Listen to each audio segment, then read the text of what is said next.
I think music in itself is healing. It's an explosive expression of humanity. It's something we are all touched by no matter what culture we're from. Everyone loves music.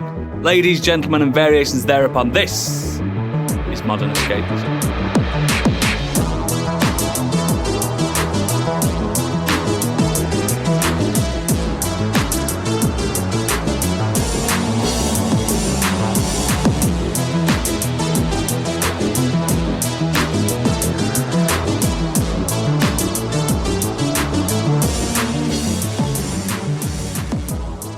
Wham bam, thank you, ma'am. My name is Oodles, the thin white duke of podcasting. Joining me today, should I say, it's the motherfucking PIMP. It's Biggie. Wow, I'm good. Cause he's in too deep. It's Gadget. I'm just trying to keep my head above water. Why? We are the pulse of the maggots. It's Candy. Yes. Hello. Good choice. And it's so funny how we don't talk anymore. It's Stig. Cliff Richard joke. I don't talk, sorry. Welcome to our second themed month. This month we will be celebrating music, the universal language of love and celebration. But before we get into the show, please consider becoming one of our sexy and incredibly cool patrons to help us divide and conquer the podcasting world. Details are in our show notes, but mainly check out our website, modernescapism.co.uk, for more exquisite content and links to everything we do. And just a quick aside on our patron tiers. What? We thank all the patrons that have donated their hard-earned money to support us so far. This week, though, we have added a new tier, the £1 Supporters Coffee Fund. As treasurer of this motorcycle gang, Gadget has more info on that. Yes, it's called the Helping Hand tier, and it's £1 per month plus VAT. This one is just if you just want to toss us a bit of assistance or just to say thank you or anything like that. And for your £1 a month, you'll get our eternal gratitude. You'll get Biggie Cuddles wherever he may appear. And he does appear, he just comes out of holes in the ground. Mm-hmm. You got to watch out for it. Dangerous when he hits the M25. My God! But you'll also get kind of access to any Patreon posts that we put up. So like we put up a feedback post every week. The ability to participate in any polls, which I'll explain in a second. You get access to the kind of the Patreon mail, so you can send us ideas for topics you'd like us to cover on Modern Escapism.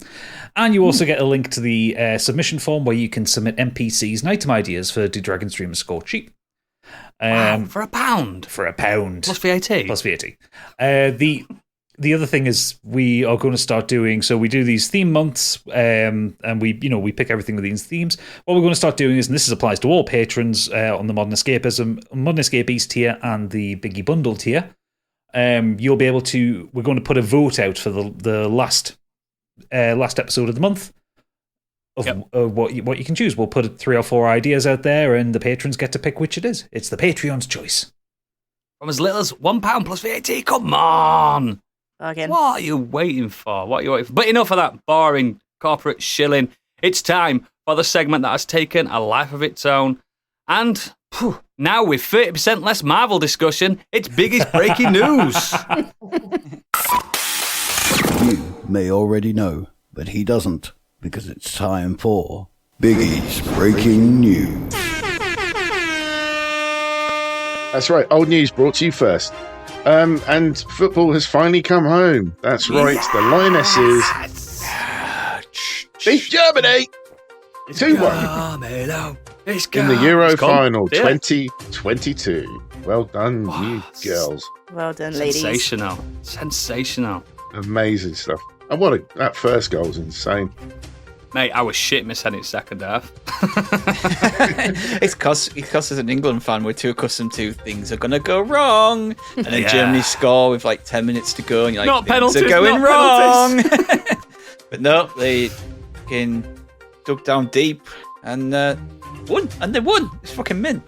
I tell you what, that last like 5 minutes in second half or extra time where they were just playing in corner, I was like, yes, that's a tactic that the England men should start taking out. Start doing those little. It's kind of a play that they're doing like American football, like keeping the clock going, keeping the clock high. They tried to do that. Unfortunately, England's men scored in the second minute, and trying to do that for another 90 minutes. Kind of Keep doing it. fell flat, yeah. Yeah, sensational, Not rare. fantastic. She must be used to doing all the birthday cards at home because the amount of cards she gave out tonight. Was it 7 in total? Something like insane. that. Absolutely. It was a Brutal. fast-paced game. I'm so impressed. Just Yep. the amount of running they've all done. Both teams, just insane. Absolutely insane. Absolute testament. Fantastic news. Fantastic. So, yes. Next. And to them.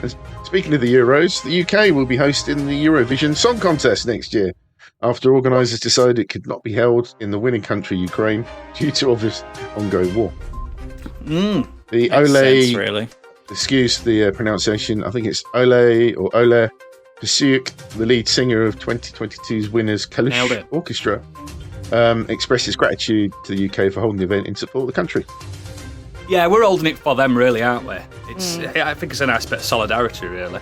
I'm excited But we've to got- try and get tickets. But I But really hope it's- we do it as if we kind of co-host with them. It would be nice to have an No, English it's the host UK. and- We're going to milk the shit out I of know. it. But There'll I'm be just saying Union it would Jacks be nice. everywhere. There's going to be no We'll be Ukrainian flags at all. We'll be getting Ukraine nil point every fucking time.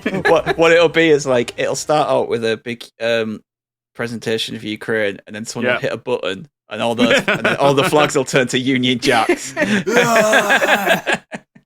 God, imagine how Awful. pissed Graham Norton's going to be doing the commentary. Oh, God. so pissed. Giggling. Ugh. Yeah, but yeah, it makes sense. Like, unfortunately, yeah, they can't do it, and with the UK coming second, a joint host kind of to let them host. Really, it should be them that. It should be Ukraine that present it. I don't really know how it is presented. To be honest, I don't really watch it. I've never watched it either, but it's like, wait. Basically, whoever wins it hosts it the next year. I know that bit. I just don't know how it's like. Do they I don't even know what to do. They do. usually add a bit of flavour of their own country into the presentation stuff. They Yeah. tend to do like little clips of like in between the acts. They show clips of the country and cities and stuff. So just whilst they're breaking down the stage and setting up again. They'll have artists come on from the country that aren't related to Eurovision, but or like personalities hosting different bits and pieces of it. So Sadly, again, we've had a couple of actors retired this week. It seems to be an ongoing thing. It's not a best start. it's ever since we started halfway doing through the Biggie's years. breaking news, they're dropping like flies. I'm wondering if there is a curse to this segment. Maybe. But sadly, we lost British actor David Warner, one of my favourites from The Omen and Tron, of course, aged 80. He was also in Titanic, Time Bandits, and Straw Dogs, as well as renowned for Hamlet. Yeah, fantastic. The Fantastic RSC. good work. He's that that meme of the crying man, isn't he? Yes. Yeah. No, that's the other person that's retired. Yes, it is. And speaking of which, it's Paul Sorvino, actor best known Not him. as the mobster, Paulie Cicero in Goodfellas. We've lost 2 from Goodfellas this year. Yeah, I know. It's in such a close space of time as well. Yeah, Fucking hell, he man. was Fucking fantastic hell. in that, amongst Oh, other God, roles that he's done. he was as well. sensational. He'll always be remembered. The for when cooking he's scene chopping when the they're in garlic. prison. Yeah, Oh, yeah. my God. So good. One of my favourite scenes ever. Have you ever actually It's tried awesome. shaving Love it. garlic though? It doesn't work. Nope. I tried it. No, it doesn't. It was a lie. It's a mean Italian trick that he was playing on the world. Yeah. So yeah, I was, moving on from that. I was just sorry, saying, go on. actually, it's Bernard Cribbins, the Yeah. other actor that's passed away this week. Yes. I unfortunately Oh, I of got course, mixed yes. up there. It was in Doctor Who. Doctor Who, And many Railway other things. Children, Wombles. Yeah.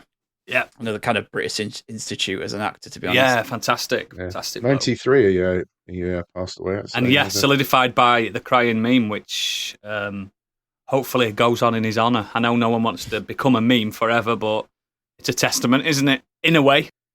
Moving on from that, we got a single-player open-world RPG announced, Black Panther. But unfortunately, it will be published by EA, so who knows what will happen with that. Let's hope it goes all the way, but they So- do have a habit of cancelling games. So a single-player open-world RPG in the Marvel. It's going to be microtransactions all the way through. Microtransactions from the top to the bottom. Hmm. Yeah, boy. Unless they do what they did with the Star Wars, Jedi Fallen Order. You never know. They- I know they weren't officially them. They've just Nah, published it's that, open didn't they? world. Yeah. It's an RPG. It's microtransaction city. Yeah, It's gonna unclear be, if innit? the main character be T'Challa at this point. So we'll have to see what they decide. Because obviously Black Panther can be anybody, really. Well, he's not T'Challa in the books anymore. Not for a long time. I think they'll keep it as T'Challa because with these games they don't have the image rights anywhere, so it's it can just be a made up looking T'Challa. 30% less Marvel. Let's go. You sticking with Marvel? Daniel Cretton, who helmed last year's Shang-Chi, he has come aboard to direct what was mentioned last week, the Avengers, the Kang Dynasty, wherever you're from. Dynasty. You and that word. I don't know So whether moving this on from means whether he's going to whether Shang-Chi 2 is coming in between that then or not, because he's attached to direct Shang-Chi 2. The only time that can come is at some point between Fantastic Four and the Kang Dynasty. Yeah. No, now you've got me questioning whether it's Dynasty. Yeah, fuck off, fuck you, Biggie. Yeah. Funny, So isn't it? is Shang-Chi gonna be post all this, or is they going to sneak it in there, or is he just going to... I think they might sneak it in there, because when they were doing the announcement, there were a lot of kind of spots that could be filled with something. There's quite a few gaps in the Phase 4 and 5 and 6 lineup. Maybe they're on with it already, the though, aren't they? Yeah. Didn't it say at the end of Shang-Chi that he will return? Yeah, I know all of them. Oh, I've never noticed, to be honest. I think there's that Yeah, Disney say convention animal. as well coming up, isn't there? And I think they were probably saving a couple of announcements for that. Is it D20 this year? Yeah. I think so. Yeah, they probably were holding stuff back for that specifically. They don't want to release everything at Comic-Con. Next! No more Marvel? No, moving on to something even worse. We're talking about WWE. 4 of the 2K games have now quietly been removed from sale, from Steam, consoles, etc., from all the stores. Apparently, they put an announcement out saying on the 30th of June 2022, it would be time for the WWE 2K20 servers to take their retirement. See, they use what we use, and stop online services. 2K warned in a brief customer support 2 months ago. To be fair, those games they're riddled with bugs and absolutely... I was just about to say, does anyone play the older ones when the newer one comes out anyway? I still think it's a bit of a shit turn where it's like 2K20 is 2 years old, and they're turning it off. Like, granted, it's the most memed game in existence because it was utterly broken, upside down and inside out when it was released. They all had really long arms. Or eyes bleeding out of their heads. It's the best one. Is that referee that arm just kind of spins round and through his body and like gives a thumbs up, and you're like, "What's he doing?" Like, he's possessed. I thought it were a feature. I mean, that one should have been a feature. They missed out 2K21 because they scrapped it and rebuilt it from the ground up. So it's understandable where they've just kind of gone, don't play them. And to be fair, the new one's actually, if you're a wrestling fan, meant to be really good. They've actually fixed a lot of the stuff. Who knew that giving the developers a decent amount of time to make the game would make it work and better? Who'd have thunk it? Yeah, rather than just trying to put new character models and features into an old system. They basically Are you listening, FIFA? Are you listening? Just kept adding on, like from like 2K16, and just added on every year, but just, oh, well, this wrestler's out, this wrestler's in. Yeah. But not fixing the code. Next. Grand Theft Auto 6 has had quite a bit of news this week. Apparently, it will include a playable female protagonist for the first time. The character of God, is it 2022 or what? This should have been years ago. This should have been years ago. Although, as the internet does, they all kicked off and said, well, actually, there have been protagonists since way back in 1997 that were female, including the original GTA had 4 female protagonists. It did. It's not but the girls same, can't shoot guns. Everyone knows they've got no aim. They were literally like top-down character models that looked exactly the same as the men. None of them really they had ponytails. personalities. Because all girls have ponytails as well. But do you know what I mean? It's not the same as what we've had since GTA 3, is it? Is it folk? So it's ridiculous. I think it's. I'm welcoming it. Apparently, it's going to be like a Bonnie and Clyde style storyline. That is what's really gripping me. I'm like, ooh, yes, let's keep it heavy narrative. And in Vice City. Oh, that's the bit I'm excited about. Yeah, set in Miami. Mm-mm-mm. Give me those, give I me like give me which those I'm linen happy suits about, and but pastel shirts. Yes. I totally get all that. My only concern really is that I feel like they should have maybe gone somewhere else for a change, something different. No, But I think they should do more- something more really Vice clever City and is cool. brave. They should be brave, and I know Rockstar aren't that brave. They should do Vice City 70s. You're talking. Now we're talking. What a decade for weird fashion, and like Florida itself's booming. Everything's happening. There's stuff with Cuba going on, like the 80s, but a bit more heavy-handed. I think 70s would be prime. All those wooden cars. Oh, man. It'd be so good. So good. Do it. Be brave. Bonnie and Clyde in 70s. Oh. And of course, Rockstar, assuming it's successful, will continue to update the game over the time, adding new missions and cities on a regular basis, apparently. It's going to all be online. I predicted this. Next. There's going to be a new, or has been a new beta out for the PS5, which is adding some additional community requested features.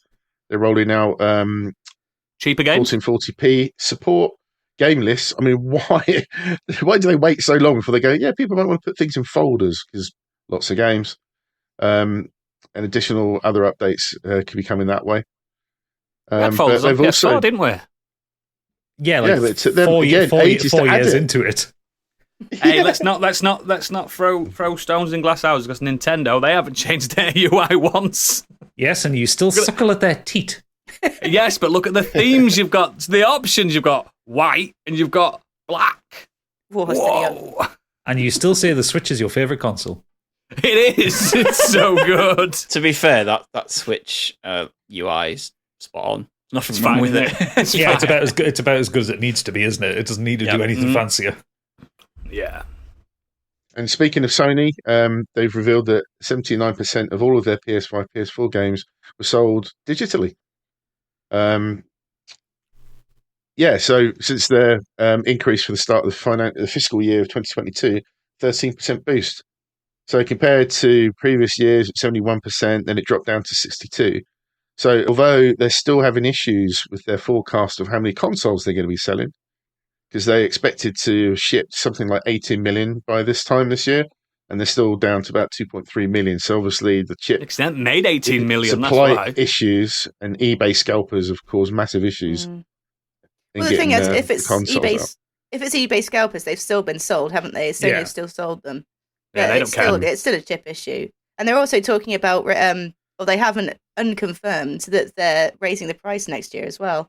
Apparently, the PS5 are going up. Everything's going up. Everything costs a fortune to create. It's one of those sad things, unfortunately. Got to roll with it.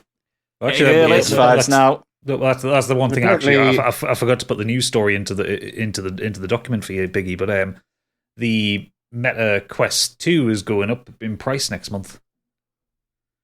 So That shows me that they're expecting something coming out. So the 128 gig version, which is the bottom one, you currently buy it now for £299, and it's going up. It's going up to 400. So Get on Klarna. I'm going to get it on Klarna. yeah, they're basically chucking 100 quid on it from next month. So if you want one, buy it today. Fuck. And just quickly going back to Steal Sony, they today. also apparently mentioned that the amount of active users on PSN dropped by 4 million in the latest quarter. So I personally think they left any competition for Game Pass way too late. And what they've announced now, too as late. we've talked about before, is okay. It's fine for new joiners to PlayStation. It's a fantastic deal. Yeah, I still think the majority of PlayStation gamers are single-player gamers. Really, I still think that is the console for that. I would probably agree with that. I can't imagine even half of people that own PS5s have got PlayStation Plus. I can't see it. I never get it on direct debit. I always get it the month I want it. I think there's a big FIFA kind of scene on. Yeah, there PlayStation. will be because they've been playing it since PlayStation 1. They're used to that controller type and stuff. And some people don't like change, but I still think majority of PlayStation, like that's why they're all their first party are all single player games and stuff. It just adds up, doesn't it? It tracks. Next. MGM has lost the film rights for Tomb Raider, and a bidding Oh war has no, what we're apparently going to begun do? Get another to try reboot. to try and acquire the rights so that they can release another. I want another version of Lara Tomb Croft Raider. origin story, please, because that's all we need in life. Fucking hell, this is about a Spider-Man now, isn't it? A Oh, new Batman's game. worse. Oh, Batman, yeah, the pearls. Ugh. Some of the plans for a new Tomb Raider game has apparently been leaked, and apparently it could have an experienced Lara Croft leading a team of Tomb Raiders. Nice play on the word there. Oh my word!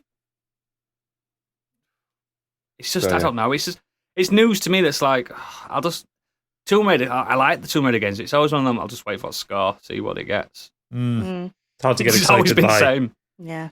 Last Tomb Raider I really got excited about was the reboot, and I absolutely loved it, and it shattered all my illusions of what it could be. And I like the other two afterwards, but it's never a day one for me. It's always 85 on Metacritic. I'll get that when it's 20 quid. Yep. That kind of thing. Totally agree. Shame. Speaking of which is not related at all, Ben Affleck will return as Batman in. Speaking of Tomb Raider, Aquaman Ben and Affleck. he knows Angelina Jolie. Ben Probably. Affleck will return as Batman in Aquaman and the Lost Kingdom. Oh. Don't think it'd be having Amber Heard in that. Though. You think? They spent millions getting rid of her.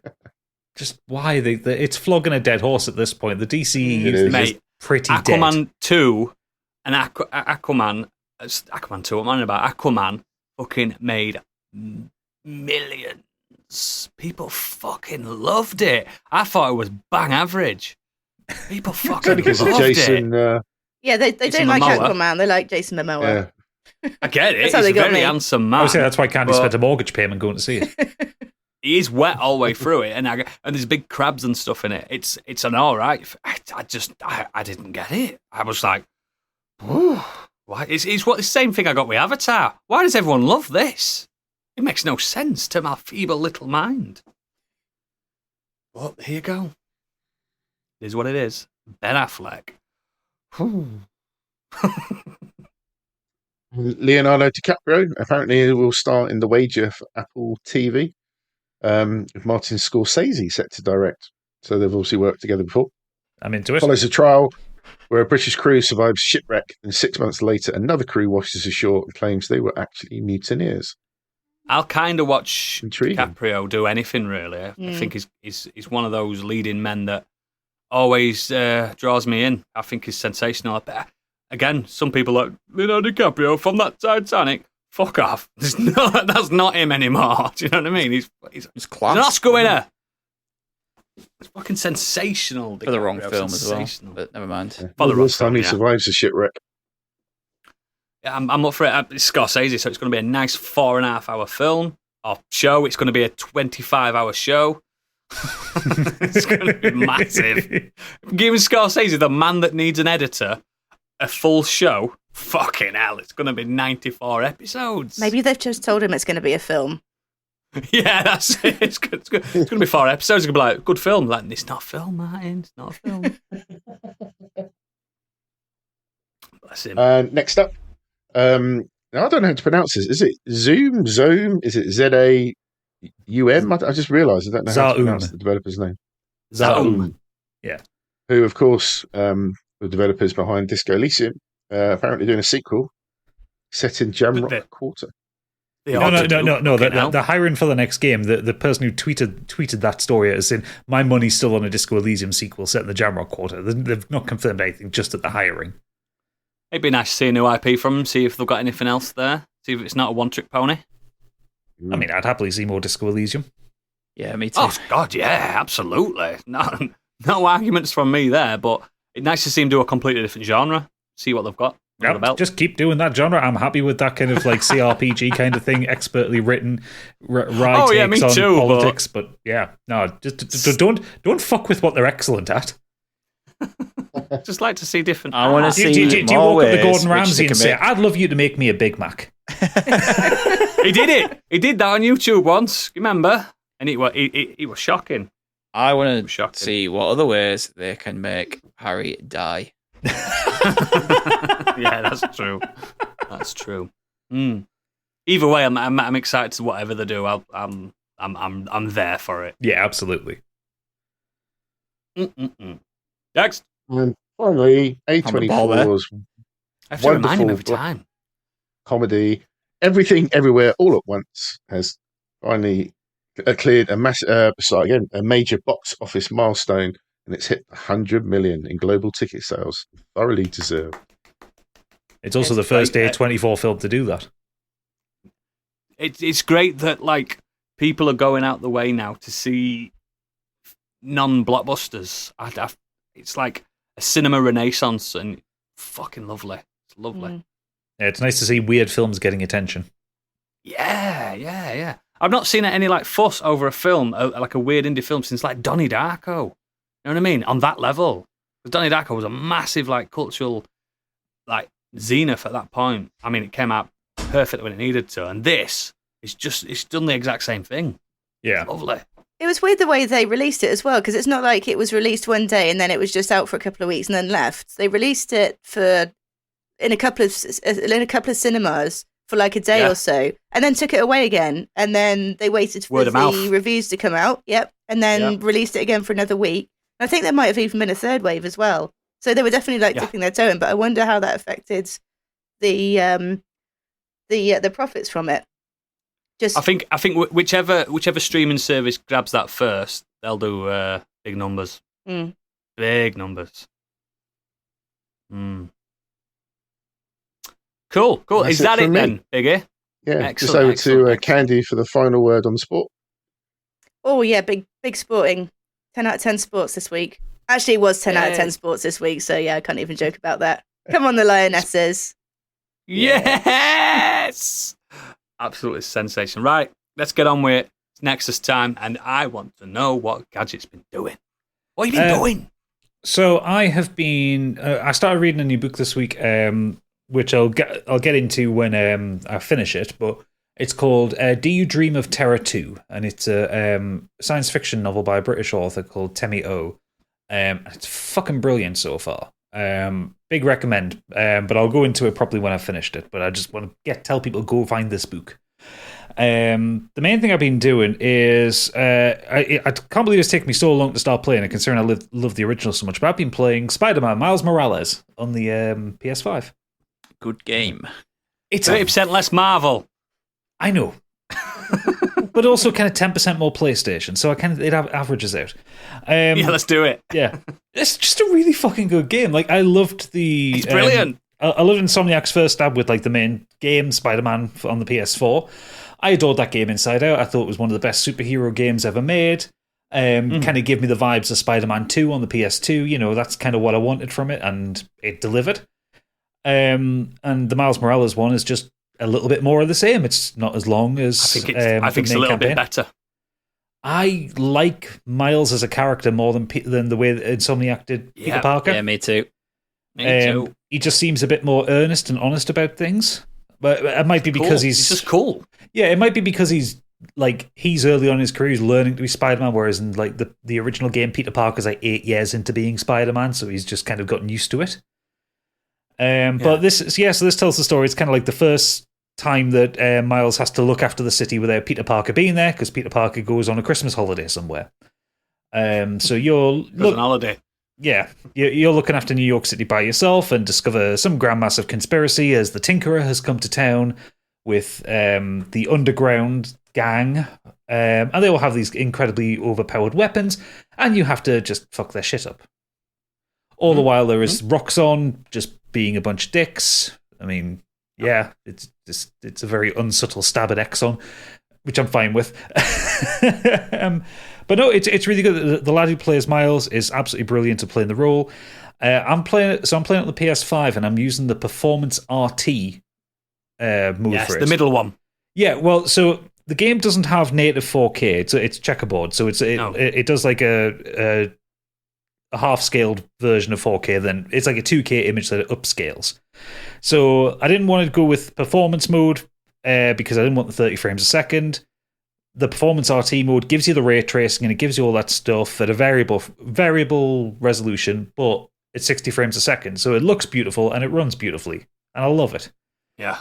It's got so much detail in the city. Like New York is like, I think it's a bit smaller than the actual New York, but you get a lot of space to play around. It's really still a lot of fun to swing between the buildings. Miles's quips are great because he's like learning how to be a cool superhero, so he's kind of fucking things up every so often. Like you'll finish a combat encounter and you'll just say at the end of it, "Oh man, I thought of a good quip," and then he's disappointed in himself for 2 minutes. Yeah. The kind of cast of characters around him, they're all really well realized and well executed. It's just really fucking good. And I Solid, isn't it? I like the what's it called? The venom powers, the electricity stuff that Miles has got. And I think because you've got these extra little bits of the tool set, because Peter Parker's powers are climbing up the walls and swinging, and then he's got his gadgets. Whereas with Miles's ones, he's got these extra powers, so he can like use electric attacks, so he can go invisible. It gives you a whole new element to it. Like you don't have those shitty stealth sections that you had in the main game, which everybody hated. They were so shit. But the stealth sections, Mary Jane ones. yeah. But the stealth sections you do get remind me of the combat rooms in the Arkham games. Where you get to sit on the rafters, you go invisible, and like. Anytime I get spotted, I'm just going back to the last checkpoint because I want to do it without getting spotted because Miles is a stealth character and it's so fun to pull it off and like work out the puzzle of how do you get these guys away from each other, and it's so good. I love it. I really enjoy it. So I'm about halfway through it. It's not a long one. Like the original game's like a 20-hour game. I think this is a 10-12-hour one. But yeah, I'm just enjoying swinging through New York again. Like they've just really nailed that movement and that motion, and it's just really satisfying to play. So I picked it up when I first got PS5. I picked it up when I got the Spider-Man, the original one, or the PS5 version, that for free. I was like, woo! Yeah, you got the remastered version. Yeah, it was like 25 quid in a bucket somewhere. I was like, yes, let's go. Well, this I just got from the game catalog thing because I upgraded my PS Plus to play straight. Yeah, it's on there, isn't it? Yeah, and it's on there. So I've got that, and I've got Ghost of Tsushima to play. So once I'm done with Spider-Man, I'll do Ghost. I like Ghost of Tsushima. A lot of people didn't like it in the end, but I like it a lot. I just want to just kind of wander around the countryside. Oh, yeah. I never finished it. just come out on. It's just come out on Steam PC as well. Yeah, not the Miles Morales version. Just no, Spider-Man I'd love to see what remastered. it looks like on the Steam Deck, but I'm not going to pay 50 quid for a game I've played. Maybe one day when it's like in a Steam sale for It'll $5. Give it a year. It'll go into a Steam sale for like super cheap. Stick it on your wish list. But yeah, that's kind of all I've been doing this week. Is just playing through Miles Morales. And in fact, probably you didn't watch the football then. Actually, no. While the football was on, I was editing Alien RPG. Oh right, never heard of it. Which will be out by the time you're listening to this. So go watch that on the Score Cheap YouTube channel. Always plugging this guy. You got to think about it, man. Pro. Excellent. I'll go next. Not much because something big happened this week in terms of media for me. But I did start watching Supernatural on the back of, I think his name was Pointy Iguana in our Discord. He just put up a thing saying, "Oh, there's an episode with Scooby-Doo." And I like Scooby-Doo. And I started watching a show from like 10 years ago, Supernatural. A lot longer than that. Oh, Is it? Yeah, it's what, mate, they've all got flip phones. They've all got little flip phones. You got to see Soulja Boy in his original incarnation. Oh, he's always been fit though, hasn't he? Wow. He's a bonny lad, him. He's a bonny boy. But yeah, it's about two brothers, Soldier Boy and not Soldier Boy. Even though I've watched the first season, I still don't know the name. I think it's Sam and Dean. That's it, yeah. I got there. Sam and Dean. They are basically Mulder and Scully, but if Mulder and Scully was stuck together and created one person, but they're both that as well. It's basically emo X-Files, isn't it? The whole thing is like emo X-Files. Like a rock and roll twist. Don't forget Sam's love for his car. He loves that, mate. That car's. Do you know what? I thought I really like that car until he starts turning it on and driving. It sounds fucked. It does. it sounds fucked constantly. But it's the truest love you'll ever encounter, isn't it? Something like that, like a Dodge. I think they say Impala, Impaler. I don't know what it is. It looks like Blade's car anyway. It's fucking. It it's, you know what? It's all right. It's proper like CW shit. You know what I mean? It's proper like daft. And I've got through season 1. However, I haven't watched like 21 hours since like 2 days ago. I've used a handy cheat guide on the internet called episodesyoucanskip.com. It's basic. I basically watched like 9 episodes because a lot of them don't fucking matter. Not, you know, it does what the X-Files does with 4 episodes will be Monster of the Week, proper inconsequential shite, and then 2 episodes will be story, like overarching plot. And I've just done that. And it's a nice overarching plot. It's about 2 guys wanting to like find the dad and find a demon. Or they say the word demon a lot in there. And it's all right. It's a laugh. And I'm on season 2 now. I'm continuing to use episodes to skip.com. It's I'm going to be... It's like 17 seasons. You're going to need that website. Oh, yeah, mate. There were one that were like, skip this on the website, skip this episode. It's shit. I went, perfect. That's all I need to know. that's the kind of stuff I need. But yeah, while I was watching that, I was playing my main... coming as well. I don't know if I'm going to get through all this, mate, first. I don't know. It's fun. I like the vampires. I like the episode I liked the best so far was one with a Grim Reaper type old man in a suit, and it was spooky and cool, and I liked the play on the Reaper myth. But yeah, while I was watching this, obviously I can't just consume one media at a time, can I? No. I was playing the big release of the week for me. Stig, you'll not be interested in this. Close your ears for a bit. Xenoblade Chronicles 3 dropped this week, and yes, this has been on pre-order for me since Father's Day. My wife saw me watching trailer a good few times, so she's like, "I'll get you that." I went, "She's not out for ages." She went, "Well, be patient," and it's paid off. Who knew that patience could pay off? Because it dropped that morning, like 9 o'clock that morning of release. And I've put it in, and I have done 10 hours of it already. Dropped on Friday. Completed it then? No, it's a 200-hour game, this one. That's doable for you. Yeah, I'm getting there. So, for people that don't know, it's made by Monolith Soft and Nintendo. It's Xenoblade Chronicles 3, but it's like the 7th game in the franchise. The Xenoblade or Xenogears or Xenosaga franchise. Think of it like Final Fantasy. Not many of them are linked, but they are. The Xenoblade games are linked by an overarching plot, but you really, really don't need to play them all. And trust me, I really didn't like Xenoblade 2 at all, but I got through it. I didn't really like it. But Xenoblade Chronicles 3 takes place in the world of Ionius, fucking shite name, where the mechanically proficient nation of Keves and the ether-oriented nation of Agnes. Ether is, how do I put this, the live stream, Final Fantasy VII. You understand? That's what ether is. Ether-oriented nation of Agnes are at a constant war with each other. The wars are fought by engineered soldiers with artificially limited lifespans of 10 years, all 10 of which are spent on fighting. And that's what drew me in straight away. The actual backstory and synopsis to this is fucking cool. So these people are created in a lab or in a machine. They're born at 10 years old, right? And from 10 years old, they've got 10 years to just constantly fight.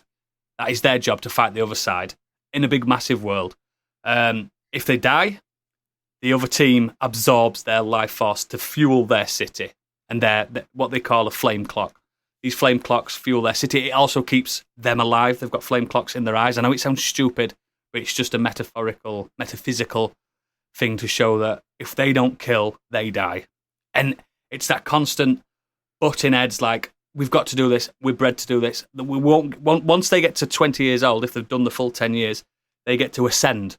Now, very early on in the game, in like first hour, the main character realizes that ascension is basically just getting killed as well. Do you know what I mean? It's like, not like your Soylent Green and things like that. Those old classic sci-fi tropes where why are our lives getting cut short? What's happening? Who's in the background? Who's behind the curtain doing this? You know that trope. Are they essentially doing a weeby version of Cats here? Are they going to the Heaviside Layer when they get to 20 years old? Yeah, I can see the reference there. But this is straight up, the character that you play is, he's what they call a seer or something along those lines, where He plays a little flute. Remember Yuna in Final Fantasy X where she saw the dead away? He does that.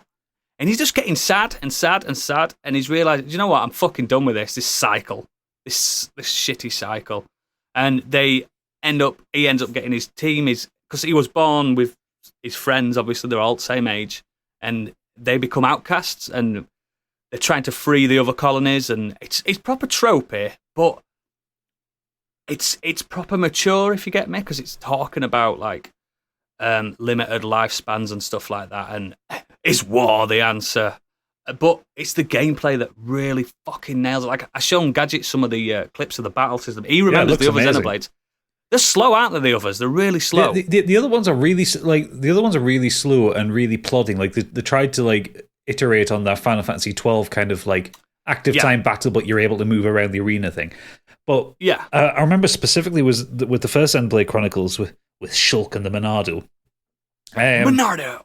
The way you handled abilities kind of live in the fight sucked because you had to remember what these little icons meant in terms of attacks. Nothing actually just said hit him with the big bastard sword. It was all kind of like swirly icons and stuff. It did me fucking head in. So I was playing on 3DS as well, so it's a tiny screen to look at these little symbols on. Dude, you had to balance positioning as well, didn't you? Yeah. And then you had this topple mechanic where big enemies, you had to topple them over to really give them damage. Now, the quality of life improvements on this are fucking massive. Like, the topple and stuff still exists, but it's an automatic thing. The more damage you hit, the more likely they are to fall over. Oh, that's better. Do you know, like Monster Hunter, where the more you hit them, they just get weakened. It's like that, and it's just super fast, super fluid. The graphics on this game, I don't know how they've done it. It's witchcraft. If this were on PC, you'd be like, wow, oh, okay, yeah. It's if those of you who don't know that Monolith Soft, they're the guys that created the world for Breath of the Wild. Now imagine Breath of the Wild's world, but full of stuff, not empty, and beautiful and vast. And like the other games were like positioned where the world, where you're on top of big giants, so the worlds are ever moving. This hasn't alluded to any of that. This just looks like you are in a normal world with rock. Do you know what I mean? And it's kind of giving it this grand adventure. This almost we're off to Mordor vibe, which I fucking love, where it's like, we've no fast way of getting there. We've just got to walk, guys. We've just got to get there. And we will get there and have adventures along the way. There's like a lot of mini adventures in the way. And it does what I wanted them to do for so long. It just cuts out all shit side quests. Oh, thank Christ. Gone. No stupid fetch quests. There are very odd, and I mean sparse, things where they'll say, oh, can you gather these while you're on the way? Not go out your way to do all this. And it's just, there's just something about it. Like, it's not going to make someone like Stig play it, because he's just not interested in it. But for someone that's bounced off that series, this is fucking perfect. Again, I don't know how it runs like this on a Switch. Don't get me wrong, I had it on handheld today. Getting warm, that console. It was getting warm. But yeah, it's just like the draw distance is fantastic. They've cut corners, so like certain bits when you're walking and you see the blades of grass, they might pop in. Do you know what I mean? A little bit of popping. Elden Ring does that. But yeah, I think it's the best looking game on Switch, and there's no stupid big 14-year-olds with big tits in it. Do you know what I mean? They've just slimmed it all back, took it all back, and gone, what did people like? Like even like on Final Fantasy, you have what do they call them? Moogles, their mascot. Yeah. In this, they have Nopons, and they were horrible, so annoying, such annoying creatures that never shut up, and they talked with a funny, annoying like cute type thing. Yeah, they're cute, but in this, they've made them like, I'm a Nopon, motherfucker. They're cool. It's proper badass. But yeah, I think it's fucking sensational. It's probably the swan song for me for Switch, because I can't imagine something as big as this tickling my taste buds for this console now. I think we're done. It'll be like Switch 2 or whatever the next one will be for the next big thing. But God, I'm going to have to get this, aren't I? Lovely. You're gonna love it, Gadget, because it's a sci-fi story rather than a fantasy story. I do like a bit of sci fantasy. Like I did quite like the story in the original Xenoblade Chronicles. Yeah. I didn't finish it, and you obviously told me what the big twist is at the end of it, which is fine. But I like it. It's one thing I do like with a lot of JRPGs where they are science fantasy. There's a bit of technology in there, but there's always powered by magic or something like that. I quite like that stuff. Yeah. I did forget to mention as well in this. Do you know how you have your special limit breaks and stuff like that? Aye. In this, you turn into mechs. So. Right, okay, I'm going to order it now. Where can I get it from for less than 50 quid? You turn into Gundams, so... And it's not complicated. It's not hard to do. The everything about it. The UI is fantastic. It's fucking lovely. It's fucking lovely. Get it. Candy, what you been doing? I've been watching a true crime drama on Apple TV called Blackbird this week. It's a 6-part series, 5 of which of the episodes are out. This final one's out this Friday. Normally, I wouldn't review something or talk about it until I've seen the whole thing. But I think unless it seriously shits the bed on this last episode, the series so far has been absolutely spectacular. The last episode in particular. So it stars... but imagine saying that while watching the last season of Game of Thrones. I knew that was going to come up. But I mean, it's 6. I don't think it's going to happen because it got the same writers. We're fine, I reckon. Seasons 2 to 7. Wow. Do you know what? I'm not actually sure if there's going to be... If this is just one season and it's going to continue after, or I think it's just a limited series, so I think it's just going to be the one. But anyway, it stars Taron Egerton playing James Keane, Ray Liotta in what I think is his final role. I think he's got a film to come out. I think he's got one more film to come out as Ray Liotta. Yeah, I don't know whether... Reading about it. Yeah, I don't know if that was filmed first and this possibly was filmed afterwards and sort of came out before. But it follows the true life events of Jimmy Keane, who's an ex-college football star, and he's the son of long service serving police officer Big Jim Keane, played by Ray Liotta. And his house gets raided by... But this is all in the synopsis, I'm not spoiling anything. His house gets raided by the police. He's arrested for possession of a huge amount of cocaine, which he's dealing, and illegal firearms. And so I bet it's small. Nothing small, no. But on the advice of his father, who's kind of asked around his cop mates and legal advice friends, and the general feeling is that if he pleads guilty, he'll get a reduced sentence, a sentence of maybe 5 years, of which he'll probably serve 4. And unfortunately, this plea bargain doesn't actually deliver, and they're wanting to make an example of him. Basically, he's a star footballer, policeman's son. He ends up facing a sentence of 10 years in prison with no parole whatsoever. Ooh, bastards. So a few months into his sentence, he's approached by an FBI agent who offers him a deal. And they want to move him... What's the Grey Man? This is real. Plot to the Grey Man. This actually happened. Grey Man happened. Did it? No. Fortunately, it happened. Not in real life, just happened. If it happened in real life, it'd be the biggest tragedy the world's ever seen. Everyone's dead. The fucking film's a tragedy, mate. Go on, carry on. Back to me. So they offer him a deal, and they want to move him to this maximum security prison that's kind of inhabited with a lot of very disturbed inmates. A lot of them, actually mentally disturbed and everything. Oh, wow. With the intention for him to befriend and ultimately elicit a confession from a suspected serial killer, Larry Hall. Is that Jesse Clements?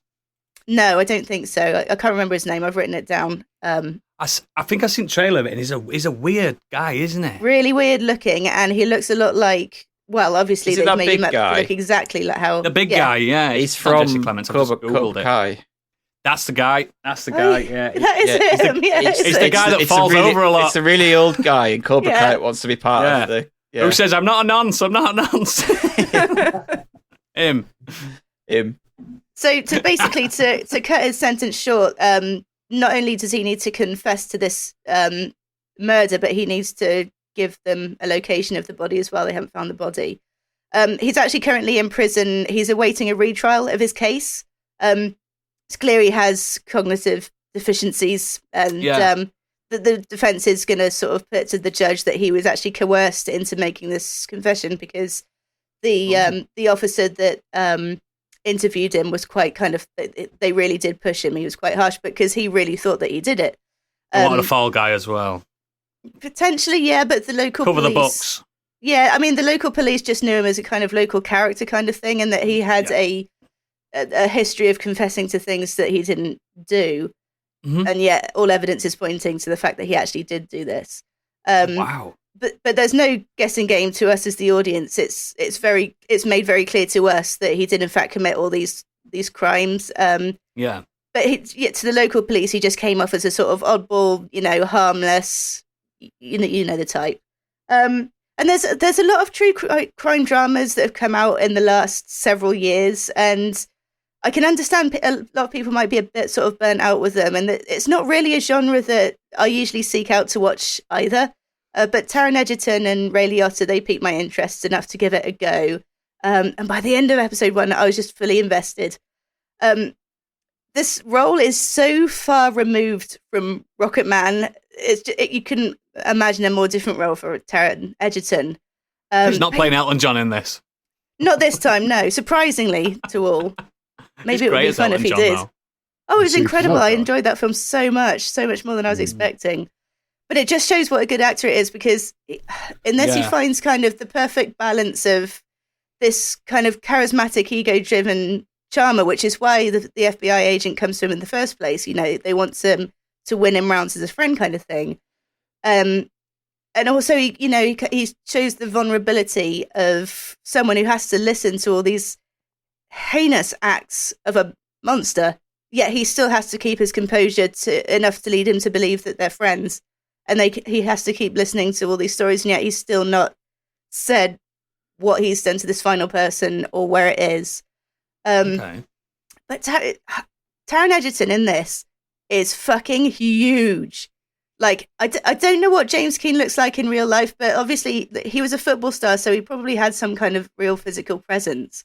Probably. But Taron Egerton's just massive. I couldn't believe, like, he's lost all his kind of boyishness from previous roles as well. He looks like a proper man now.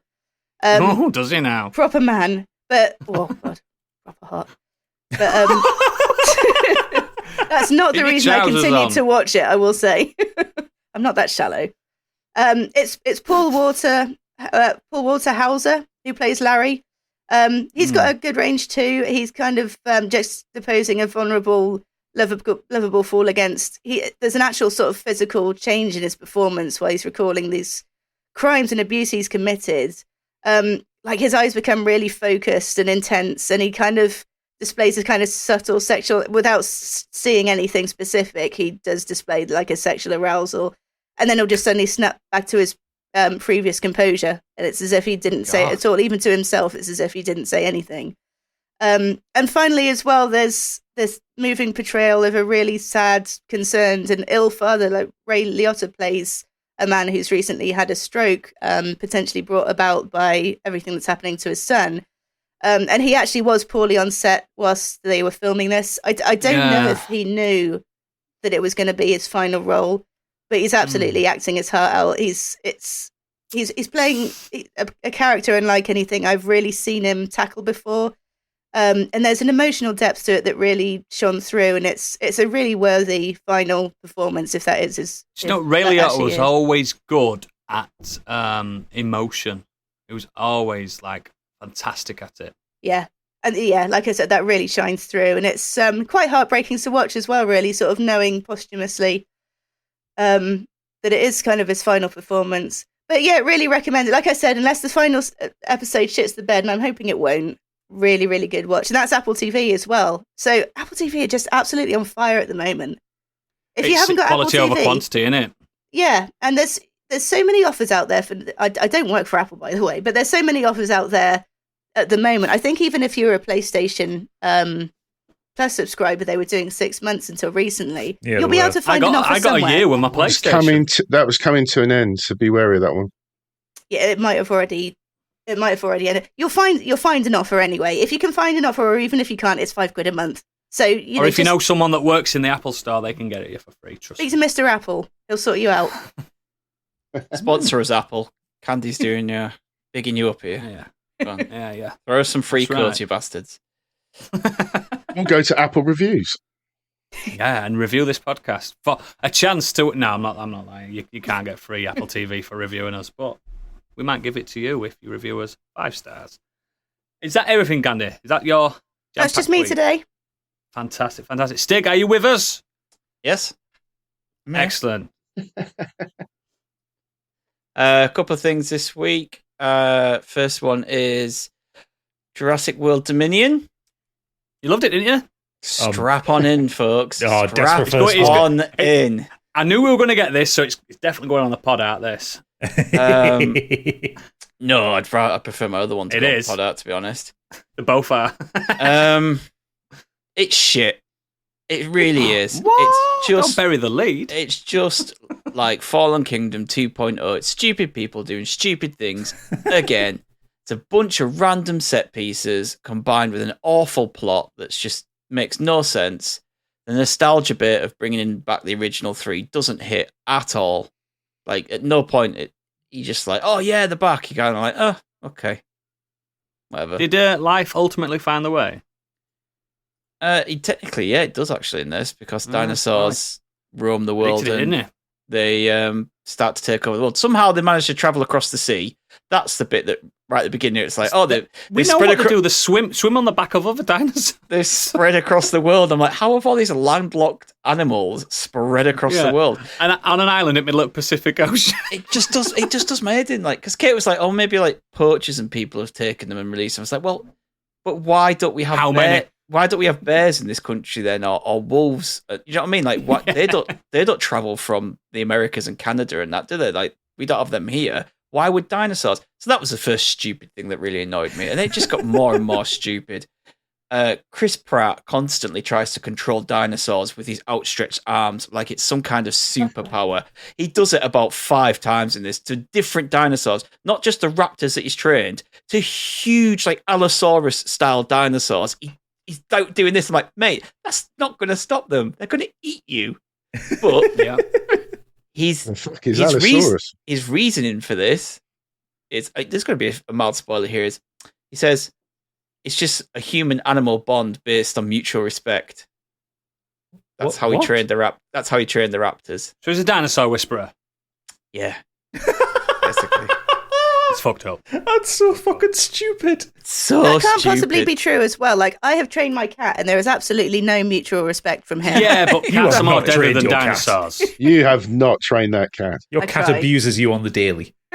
Look. Cats are more dangerous than dinosaurs. That is known. That is a known Do you thing. remember how much I hated what they did to the raptors in the last film? How they made the raptor almost human, able to read and convey human emotion and understand Open doors. humans. Mate, they're opening doors in first one. Come on. But like, You have mentioned they it. were scary in the first one. Yeah, they were. They're intimidating Please, predators. clever girls. Please make raptors. If you're going to do more Jurassic World films, please make them scary again. Stop trying to make them relatable. Stop showing that they understand human speech. We don't need to see a mother-son hunting trip with raptors to try and make us like sympathise with the raptors. I'd rather him just stop doing Jurassic Park Stop. films. Please stop. Personally. And they just, at no point do you worry about the heroes in this film. Remember in the first film, like anyone could get killed. Samuel Jackson gets killed, the other guy gets killed, like heroes die. Jurassic World even did that. The first one, Muldoon. babysitter die. Like anyone can die. That's the whole point. At no point, even in the big set piece with a huge new dinosaur, the bigger and better dinosaur, but apart this one's real, which is good. At least it's not a made up one. You just don't fear for the heroes at all. You know they're going to get out of this because they're too chicken shit to put them in real threat. And just, it's just shit. I just hate it. Honestly. You liked it then, yeah? And not only that, like, I think the puppetry and the CGI is pretty shonky as well. It says something when like a film from nearly 30 years ago looks better in places. I did see it was about 2 months ago. I think they released like the first 7 minutes or so, like on Twitter for like people to watch. And I remember seeing the kind of the opening kind of crawl and like the camera going over the top of the landscape with the dinosaurs underneath, and it looked like something off a PS2. Like Honestly, it looked really shitty. Did you see Spielberg's comment on it when it first came out? And they said, "What do you think to this?" And he was like, I'm sure they had a lovely time in production. That's all he said. He has fucking washed his hands with that. He has washed his hands with that series. I'm sure they enjoyed production on holiday. It needs someone like him to bring it back to the fucking to make it. Just call it Jurassic Park. But I'm gonna Requiem. Yeah. Requiem. But the biggest thing that it literally made me laugh out loud and shout "fuck off" at my TV, because this is a spoiler, folks.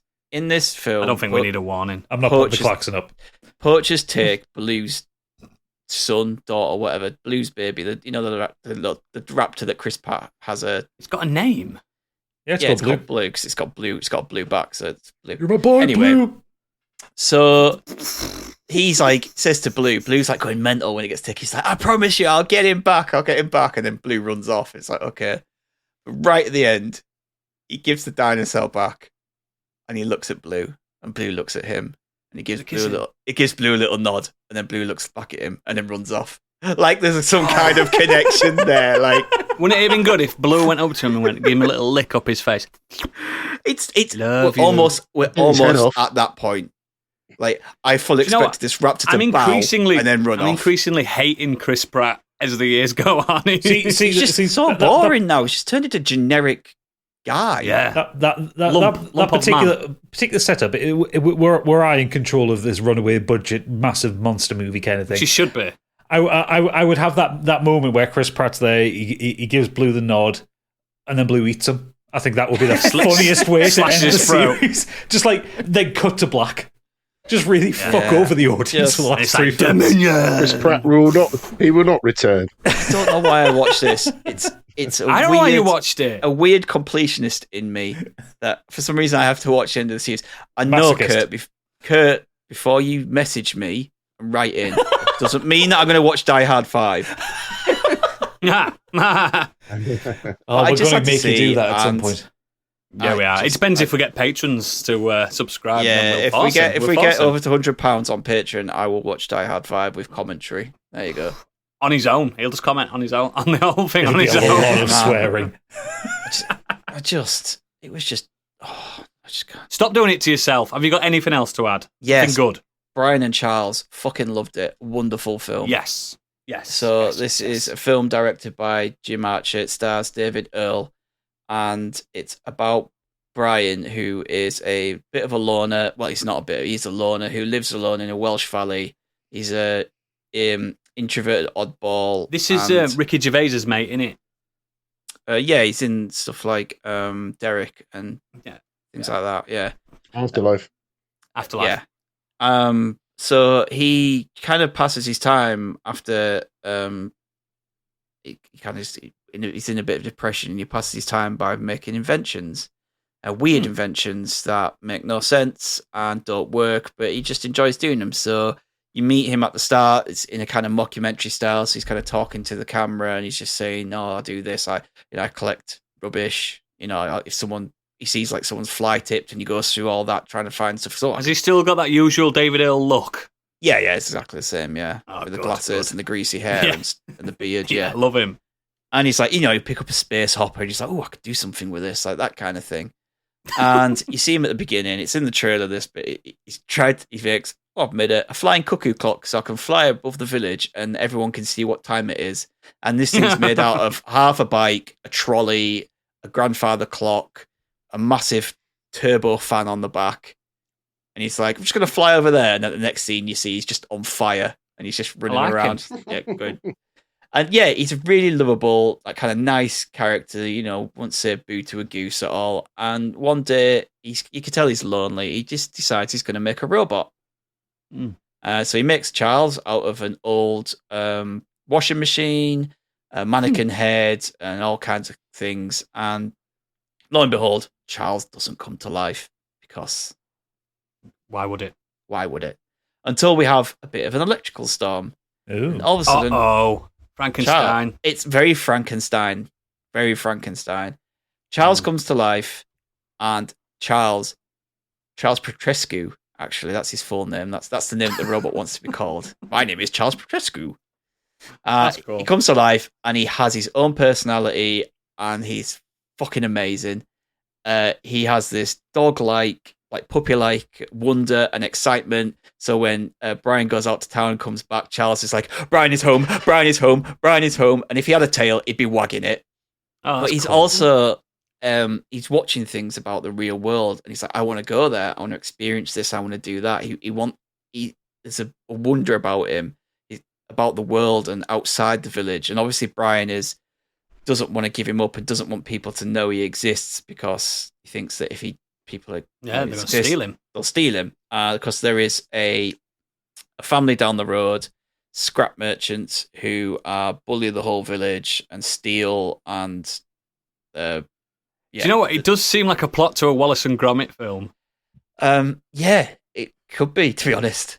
Yeah. And I'll be honest, it's 90 minutes long. Oh, It doesn't really go anywhere. It's just a really wholesome, lovely film where David Earl's character Brian has this amazing relationship with this robot, teaching him and showing him things, and they dance and they cook, and Charles has a weird obsession with cabbages, and at times he turns into a stroppy teenager when he doesn't get his way, and it's lovely. I absolutely adored this film. I think the rest of the internet did, because there was a little mini fake Twitter campaign to get David Hill to pick next James Bond. All saying he's sensational in this game to pick next James Bond. I'm like, wow. Honestly, you should watch this film if you can. It's I'm just gonna. and it's perfectly suitable for children, to watch for children as well. So if you've got Oh, so he's not telling about how many titwanks he's had like he does on Afterlife. no, he's just a nice bloke. That's good. He's just kind of, life has not been kind to him. But yeah, it's really good. It's just really wholesome. I would watch it again in an instant. So 90 minutes long, can't go wrong. Honestly, it's fucking love it. You love to see it. The shorts on YouTube that you could watch to try and get a feel of how it is. But if you just watch the trailer, you've got it. Yeah, there's a moment in the trailer that's in the film where he comes out dressed in these curtains. So why are you dressed like that? He's like, I think I look pretty cool. And it just made me howl, because like the way the guy who does the voice for Charles, the delivery is just perfect. It's so good. So yeah, Real. I'm gonna check that out this week. Yeah, definitely watch it. It's so good. Good man. Biggie, round us off. There's a couple of things I've been up to this week. I went and saw Elvis. What a rare Biggie week. Yeah. And Elvis is amazing. I really enjoyed that, actually. So more than I thought I would. And is it Austin Butler? Is that right? Yeah. Yes. Yeah. Who played Elvis is fantastic. Considering he's going to get an Oscar nod. He's going to get a nod regardless. He deserves it, because at first I couldn't see the Elvis straight away. I just didn't see him. I kept just picturing how Elvis normally is. He looks nothing like him. That's the problem. But at times he does. It's just incredible how he pulls that off. It's sensational. Really impressed. I think for what I've seen of it, I've not seen the whole thing, but he's an over-the-top impersonation of Elvis with his movements. He's a bit too dramatic. But it's Baz Luhrmann. He's probably, come on, bit more. That's probably what he's done. If you watch the side-by-sides. That's what I have watched, but Elvis doesn't swing as much as he was swinging. Yeah, but you can't get it perfect. But if you watch that side-by-side of that, it's so good, isn't it? Comeback special, there's not a lot of difference in that. And he sings, doesn't he? He actually sings. Yes, it's sung. The early stuff with Elvis is sung, and then they just kind of mixed Elvis a little bit on top. I was listening to an interview with Baz Luhrmann, and he said that they actually stuck part real Elvis in this film. Yeah, I never picked up on it once. You could tell, and no one seems to be picking up on it. But he snuck little clips of real Elvis in those performances. Oh, that's awesome. Yeah. Yeah, I really enjoyed it. I thought it was fantastic. Really, he deserves an Oscar if he gets it, without a doubt. Yeah. But speaking of another pop star or stars, bizarrely ended up watching the Bros documentary After the Screaming Stops. Has anyone seen this? It's one of my favourite documentaries ever. I fucking adore it. That guy, it's not Luke Goss, it's his brother, isn't it? What's his name? Matt. He has got the worst anecdotes of any man in existence. He's like, at any day, Rome wasn't built in a day, it was built in a week. He says shit like that. Yeah, he just says, but we don't have the time that Rome did. It's just incredible because He's so stupid. it's filmed as a documentary, but it comes across like a mockumentary. That's just how weird it is. It feels like Spinal Tap, doesn't it? Oh, without a doubt. If you like Spinal Tap, you will love this. But this is real. Because I was a fan of Bros when I was a youngster. I had their album and all that kind of stuff. When will Biggie the film be focuses famous? literally on there's just the two of them. So the third member, Craig, he's not in this at all. He's not even mentioned, although he appears in all the footage.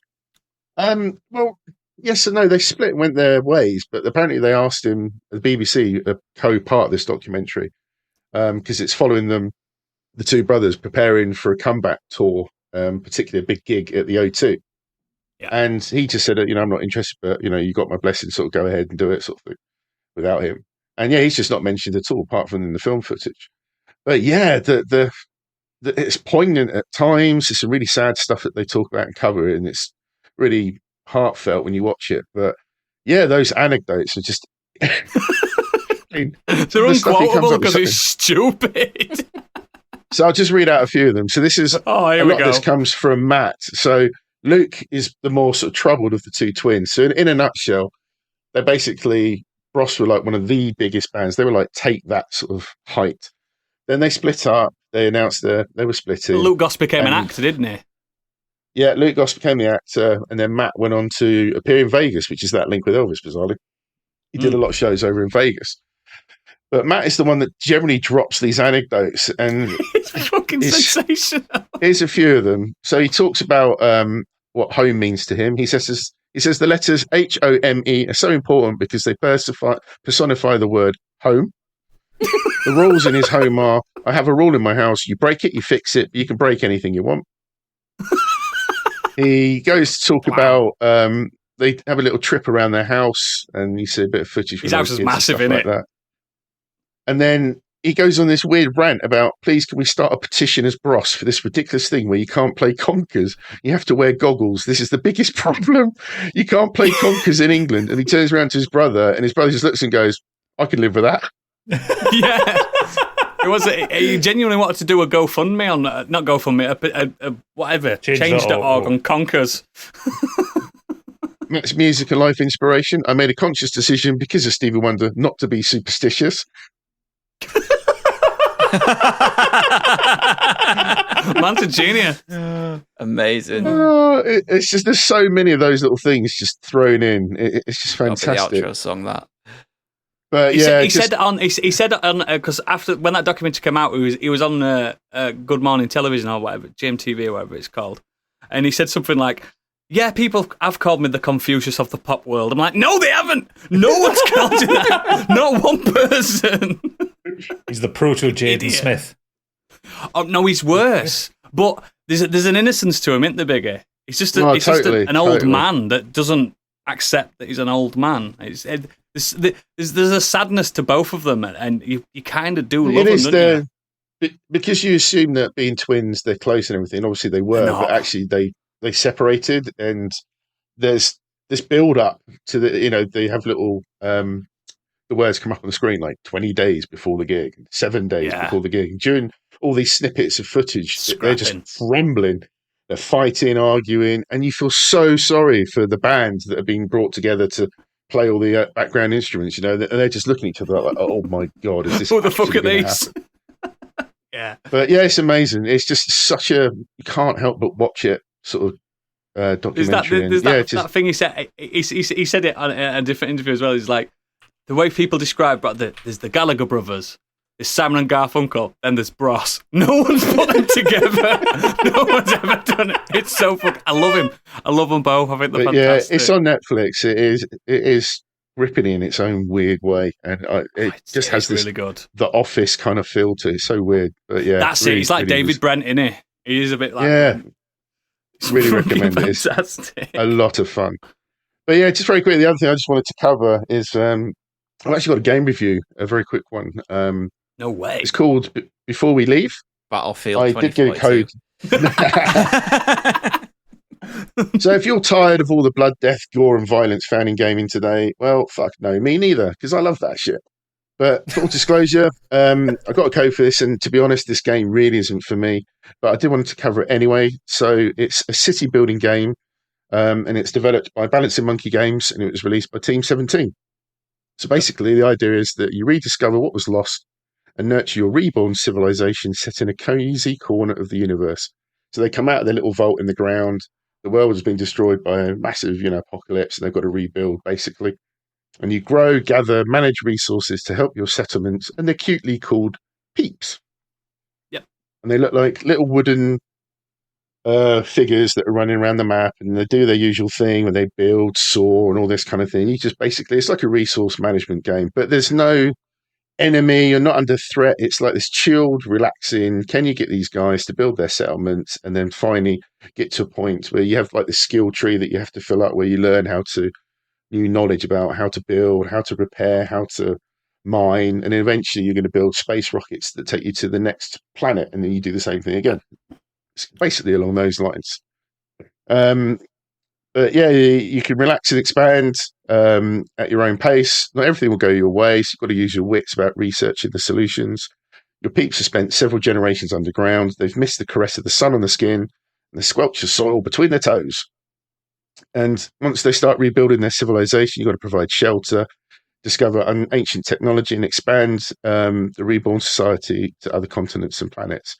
So the features in that game are building settlements, discover and research the ancient technologies, manage those resources, trade your settlements by seed and space, explore 6 unique biomes of islands of all shapes and sizes, and protect the peeps from the ancient beings that guard the galaxy. The UI is quite simple. The text is a little bit small at times, so for where I was sitting, it's a bit hard to sometimes read all the really small detail. Graphically, it's perfectly functional with really nice pastel colours. Animation shows exactly what you need to see on the screen.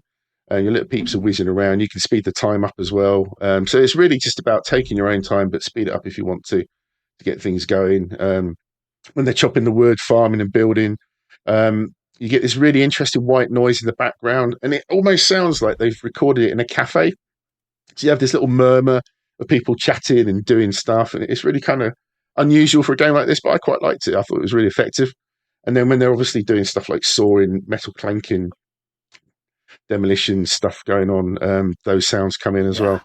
But it's just your usual resource management type of game. But sadly, it's not for me. But it's reviewing really well. It's got like 72% on Metacritic. Now, disclaimer, available on PCs. Consoles. PCs and consoles. Yeah, I also got a code for this as well, and I like it. I quite like it. It's just it came out at the wrong time because Xenoblade is here. Well, it came out in May, and I actually played it back then, but it crashed on me after about an hour. So I left it. They've updated it. I only got a code for it recently, so I wonder if they're doing another push to get it out there. But yeah, I like it. I think it's cute. It's not too difficult. It's not too complicated. It's just one of those, like I say, it's just not my type of game. I'm not quite sure why I got the code for it, to be honest. But because there's no RPGs and sniper rifles in it. That's why you like it. Exactly. No Hellgast. Exactly. But I think if you're into, it's almost got a non-threatening Frostpunk vibe to it. It hasn't got that grim. Yes, that's perfect. Yeah, nasty side to it. It's just look after these people and there's take them on their journey. Death choices. Do you kill these orphans or these orphans? Yeah, if you run out of resources, you're building halts. So it's as simple as that. Yeah, check it out. I think it's cool. Excellent.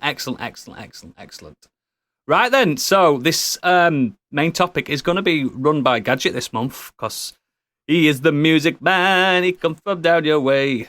So, Gadget, take it away. So apparently, despite the fact that Oodles was a touring musician, apparently I'm the music man, so...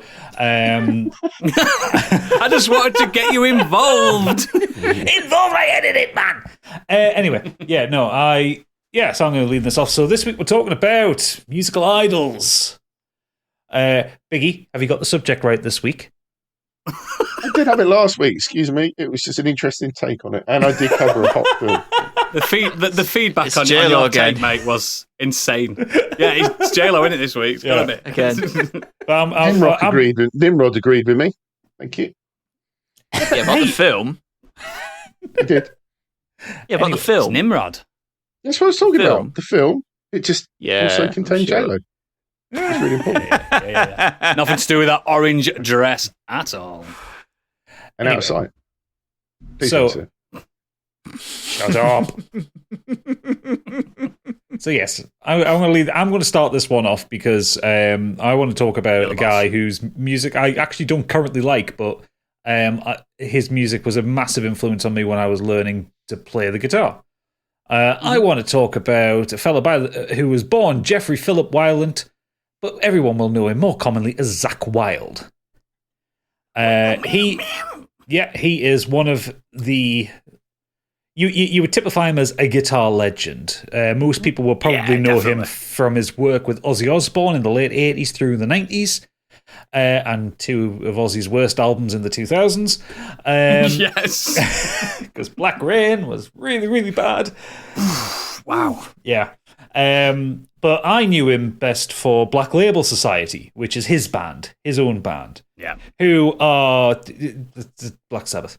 The man wears his influences on his sleeves. Yep. Yeah, he's definitely Black Sabbath of America.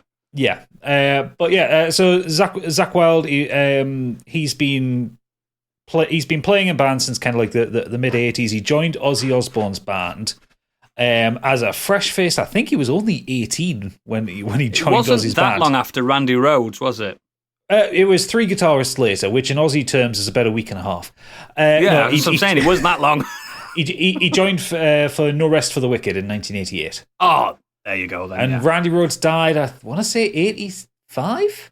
85. Something like that? Mid-80s. Yeah. Anyway, yeah, so he joined for No Rest for the Wicked, which was a so-so album, but, got him big.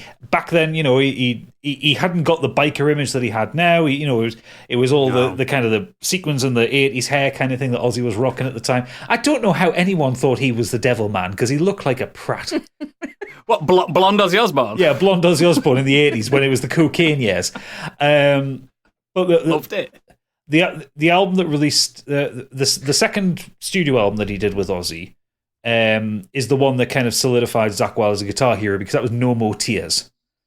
Which is, if you like guitar music, I don't particularly like Ozzy Osbourne, but No More Tears is a banger, wall to wall. And the title track... Solos, mate. The title track has one of the greatest guitar solos of all time in it. Sensational. Absolutely brilliant. And that's what kind of catapulted Zakk Wylde to the front. You'll probably seen pictures, and the man looks like a Viking. He's got this kind of really long, straggly blonde hair, huge beard. He always plays the same guitar. Always plays the same guitar, a Gibson Les Paul Custom with a bullseye design on it, and that's his little signature, the bullseye guitars. You can't copy him. No. They're also terrible to play, but he manages to pull it off. As a solo artist, he's released 2 of his own albums under Zakk Wylde, both called Book of Shadows. They're about 20 years apart. And then as Black Label Society, he's released 11 albums. And 11, really? Yeah. I know like 4 really well. That's it. Yeah, start with 1999 Sonic Brew and all the way up to 2021's Doom Crew Incorporated.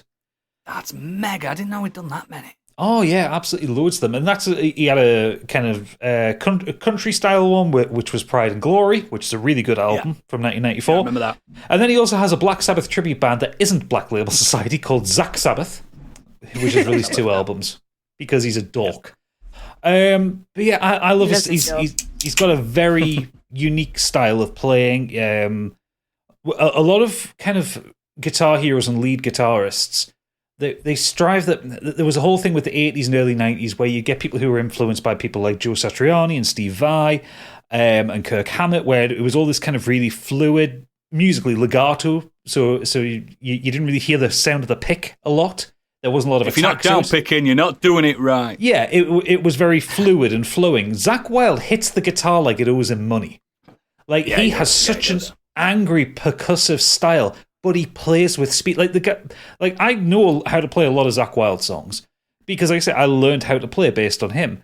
And it's exhausting to play his guitar solos because they are so inefficient as a musician. Like if you were to give some of his solos to someone else, they would probably hardly use the pick because he's kind of moving around really quickly. But it doesn't sound right. You've got to have that attack. You've got to have that drive into it. And it sets him apart. He's one of those guitarists you can just, as soon as he plays a chord, you can hear, that's Zakk Wylde. Whether you know who he is or not. some recommended listening, I would say. The first 4 Black Label Society albums, so Sonic Brew, Stronger Than Death, 1990 Eternal, and The Blessed Hell Ride, they're essential. They're fucking incredible albums. Add to that No More Tears and Osmosis from the Aussie years. Do not listen to Down to Earth or Black Rain. Just do not. They are not good albums. I like it. I like his riff on It Gets Me Through. Well, I yeah. like his that one. Yeah, I but like that's that riff. the only good bit It's of the just album. sludgy. It's sludgy, but it's not special. The thing is, so Zach Wilde's brand was always very much about the drinking. He was a big drinker, and everything was. I mean, his live album with Black Label Society is called Alcohol Fueled Brutality. You'll like it, Biggie. It's all Jack Daniels. No, it was all pale ale. He's Pale a beer ale. man. I thought he was a Jack Daniels guy. Nah, he's not a whiskey. He wasn't a whiskey guy. But he basically drank so much he gave himself blood clots, and he had to go sober. And then after that, the music went to shit. It went really bad after Quitter. that. Nobody likes a quitter. But he does weird things now. Like, he does the old Black Label Society album in the traditional style of really kind of groovy heavy metal. And then he did a cover for it. So he did an album called The Song Remains Not the Same, which is a really stupid title, but apparently he loves Led Zeppelin that much. And on that one, he's done a cover of Ain't Nobody, the old Chaka Khan song. And the music video for it is him in the kind of the biker rock look that he's got, playing an acoustic guitar on this kind of lovely, and he performs it well, lovely love song. And the entire in the video, he's wearing one of those kind of rubber horse masks. Yeah. While doing this kind of reasonably earnest version of the Sobriety song. is a cruel mistress. But he just constantly does stupid shit. He also seems to approve some of the worst album art I've ever seen. He's a kid, though. He's a kid, isn't he, in his head? I know, yeah, but like if you look at the cover for Shot to Hell, it's terrible. It's awful. It's nuns playing pool, but just like really poorly photoshopped together. Or actually with the same theme, 2019, he did an EP in 2019 called Nuns and Roaches, Tasty Little Bastards, which is a terrible title for an EP at the best of times. And the artwork for it is hideous. It's so bad. I don't know what's wrong with him. But he's also now a paid spokesperson for Death Wish Coffee. So he's replaced alcohol with extreme caffeine. So the man's going to die before he's 60. Yeah, your blood can become coffee if you don't help it. But yeah, if you go kind of back to his earlier days when he was doing the Aussie stuff and kind of the early Black Label side stuff, it's just impeccable musicianship, brilliant songwriting, amazing guitar solos, the riffs that stick in your head, brutal doom. Oh, it's so good. So I actually prefer his live version of Crazy Train over Randy Rhoads' live version. And people say that's like the best one. I think Zach Wilde's is better. Zach Wilde plays it really well. It does a lot of that, doesn't it? Pitch harmonics and stuff. It's fucking great, man. Yeah, I think also as time went on, like his singing voice got higher and higher and more nasally, and you kind of lose the early albums have got like a lot of grunt and real kind of push towards them. Got a manly metal last thing I knew he did was that Lynyrd Skynyrd "We're Not Really Racist" tribute concert. That was a bad kind of racist. That was a bad look for everyone involved. He still has his Confederate Les Paul as well, which is always a bad look. Get rid of it. Get rid of it. Yeah, so I don't much like him as a person, but it's just he had such an influence on me as a musician. Like, absolutely. If I turn the gain up on my guitar, I will sound like him because I'll just play riffs in his style. But yeah, so go listen to some early Zach Wilde stuff. Anything up to about 2005. Like Mafia is about the latest I would go with him. Definitely listen to Book of Shadows because there's some incredible songs on that one. So, but yeah, let's go to Biggie because I bet it's hip hop. Actually, no, it is. Of course it is. J-Lo. I know this will be difficult for you guys because it's obviously not going to be your thing, but hopefully a few of the listeners. I like hip hop. We like hip hop. Yeah, but I mean that you may not know who I'm going to be talking about. So if you know who I was talking coming about, straight from the underground. I know hip hop. I'm not going to sing rest I'm of going it to talk about Peter O. Phillips, who is better known as Pete Rock. He's an American record producer. Never heard of him. There you go, DJ and rapper. He's basically widely recognised as one of the greatest hip hop producers of all time. Often mentioned alongside DJ Premier, RZA, Q-Tip, and Jay Dilla as one of the mainstays of the '90s East Coast hip hop production. He basically was more famous for being in a group, Pete Rock and CL Smooth. My ringtone is They Reminisce Over You, which is also TROY, which was a song that I spoke about before, which was done as a tribute to a friend of theirs that died. He fell off a building while they were performing a music video for Heavy D. It was one of his cousins. But Pete Rock has been around for a long time. When Pete Rock and CL Smooth, they basically did 2 albums and an EP and then went their separate ways. And Pete Rock naturally just went into producing. He's worked alongside groups such as Stetsasonic, Gangstar, Tribe Called Quest, and The Roots. He is well known for picking elements from jazz into his music. He creates a lot of his beats from samples, the majority of which are taken from obscure R&B, funk, and jazz records. He would sample drum breakbeats such as Black Heat's Zimbaku for Heavy D Boys' Letter to the Future. Pete Rock basically was famous for using the SP1200 and then went on to use the Akai, which is an S950. And they're all sort of beat making machines. He used to chop his way and cut through and layered all of his songs using various different samples to create his own song. He used that technique way long before De La Soul did. They're 3 feet high and rising. It's distinctive because he's famous for having a lot of bass lines, horn samples, and gritty drums. His beats almost sound like they're played from an old vinyl record. And another part of his career, he what did he do? Sorry, lost my way for a second. His most famous album was Mecca and the Soul Brother, which he did with CL Smooth, and then they did The Main Ingredient. He's obviously been a massive influence on so many people. He does a lot of production for Mary J. Blige, Monica. He even did a song for Madonna called Secret, which was actually unreleased. He has some uncredited stuff, including Notorious B.I.G.'s Juicy. He's done the Tribe Called Quest's Jazz We Got, and he's most famous for doing a lot of remixes, such as Public Enemy Shut 'Em Down. Just got a fantastic going throughout the whole song. It's awesome. He also did Night Train for Public Enemy as well. He's still going today. He's released a lot of his own albums, which is just music without any lyrics. They're called Peak Instrumentals. Have it as my alarm for one of the tracks. He's done at least 4 of those. He's just been around forever, still going strong today. Guardian just did a recent article on him, and there's a little issue around him on social media. He feels that although he's well recognised in the industry, he doesn't get a lot of recognition, particularly from his peers. I know how he feels. I know how he feels. He's had quite a few spats with Kanye West, or whatever he's known as Ye now. Good. Who fucking hasn't? Fuck Kanye West. He has to come on this podcast and said no. Said not a chance. I mean, everyone's had a pop at Kanye. I mean, Candy's had one. Yeah. The two of them aren't on speaking terms anymore. Absolutely not. No, I'm still waiting for an apology. Not after what he said and did. Exactly. Honestly. Allegedly. And he also had an interesting spat with a rapper called Kano Bus, who came out a long time ago in the 90s. Was like a one-hit wonder. And then he recently apparently produced the tracks for Kano Bus's recent album, got credited for doing it. And then he went on Twitter and said, "No, I fucking didn't. It's got nothing to do with me. Take my name off it." And then they produced receipts proving that he got paid for it.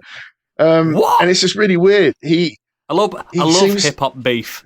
I love it. I love it. He's using Twitter as basically like a thinking out loud and not. Sorry, how old is this gentleman? Thinking. How old is he? Should he be off Twitter? Yeah, he's about 52 or something now. Get him off. Boomer territory. Get him off. So he just sometimes maybe should think before he posts stuff. But for me, look, when you're a verified person, you need to watch what you fucking say on Twitter, man. I agree. And it's just a bit disappointing when you see these sort of public spats on the social media. But for me, just his music is just timeless. Yeah, and I can listen to any of his albums, whether it's got with rappers, whether it's the instrumental stuff. He's just awesome, and long may he continue. But if you don't know him, please go and check out Pete Rock's stuff. It's awesome. I'm checking out his Twitter account. You are proper fucking cool, because I don't know none of that. You're a cool guy, and I'm jealous. Well, I just love my 90s hip hop. He's one of them. Man, and now I think it's fucking. I've got mates that like are hip hop DJs and things like that, and use samples or whatever the hip hop terminology is, and fucking. They'd have conversations with you for hours, man. It's a world I'm just not. I don't know. Use samples, whatever the hip hop terminology is. Yeah, sampling is in everything. No, but they use them beats, don't they? Them machines. You mean a drum machine?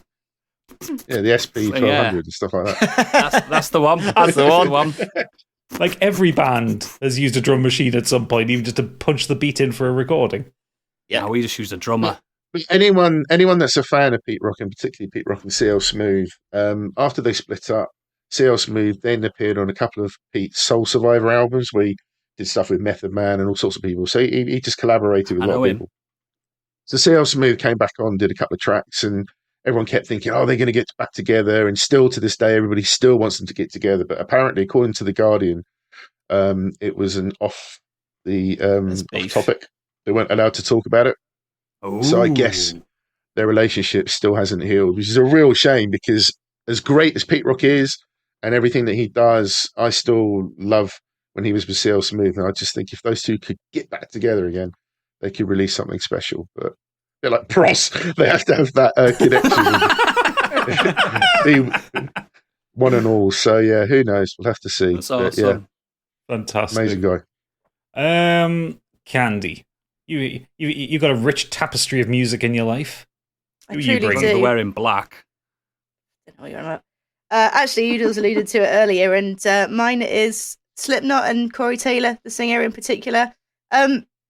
Normally, I write quite a few notes for my main subject, but Slipknot's a band that has been so dear to me for such a long time. When it came to kind of putting pen to paper, it was difficult to properly convey how much they sort of mean to me. So apologies if my thoughts are a little bit disjointed, but trying to sort of find the right words.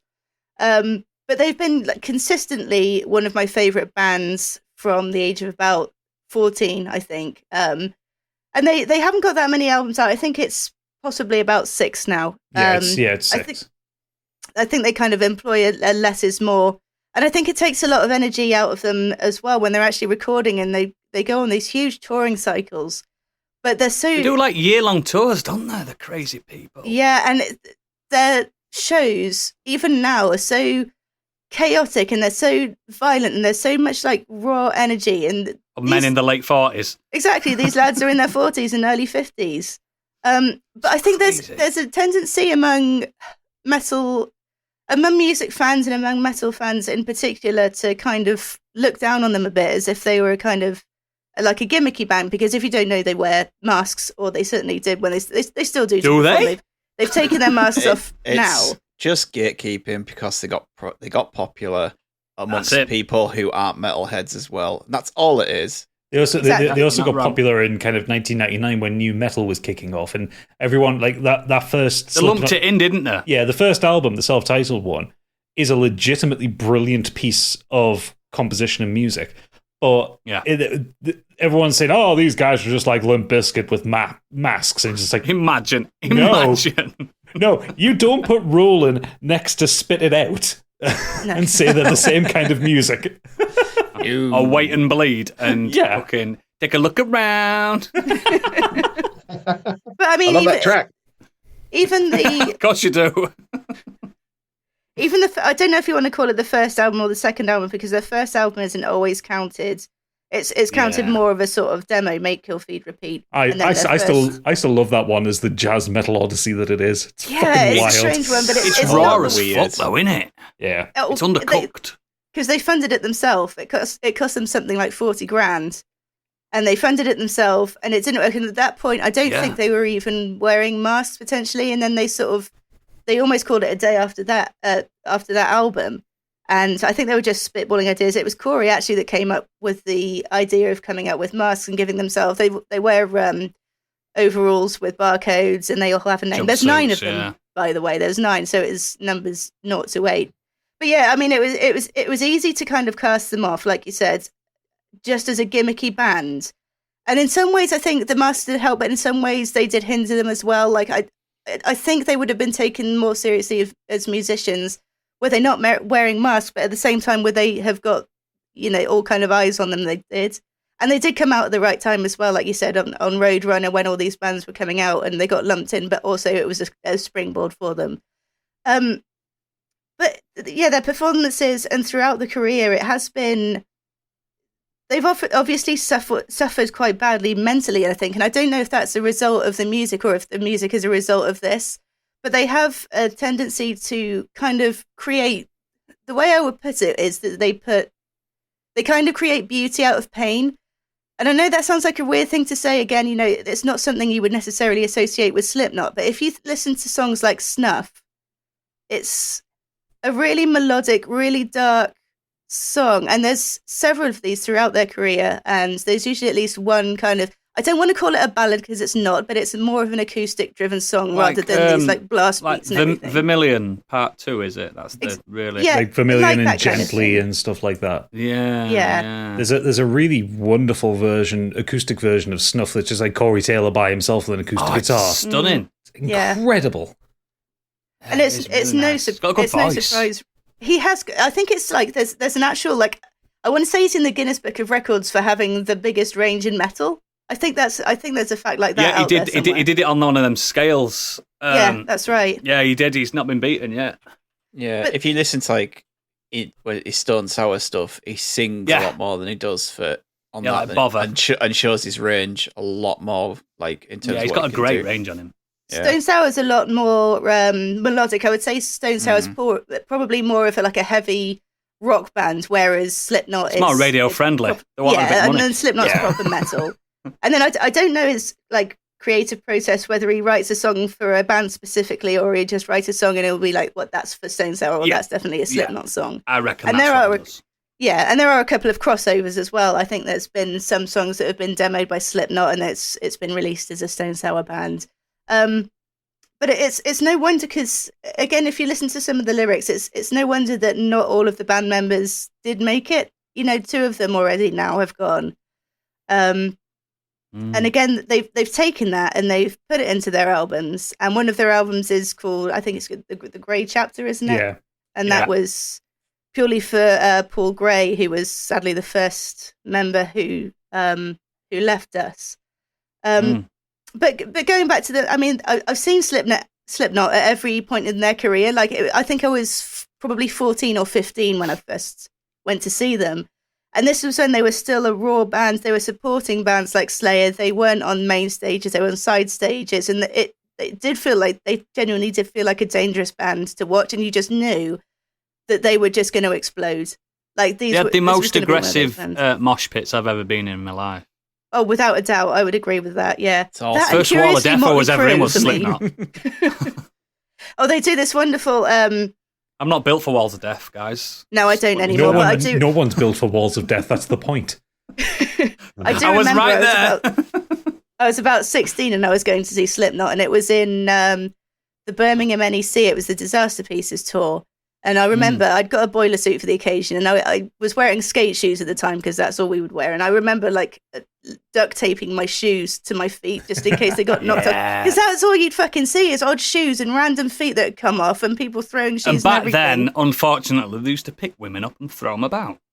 Yeah, and that happened on more than one occasion. Luckily, I was lucky on that one because I was for the majority of it I was sitting down. But on this particular show, the seats were lined with a type of material. One person had ripped the material off that seat and thrown it into the mosh pit.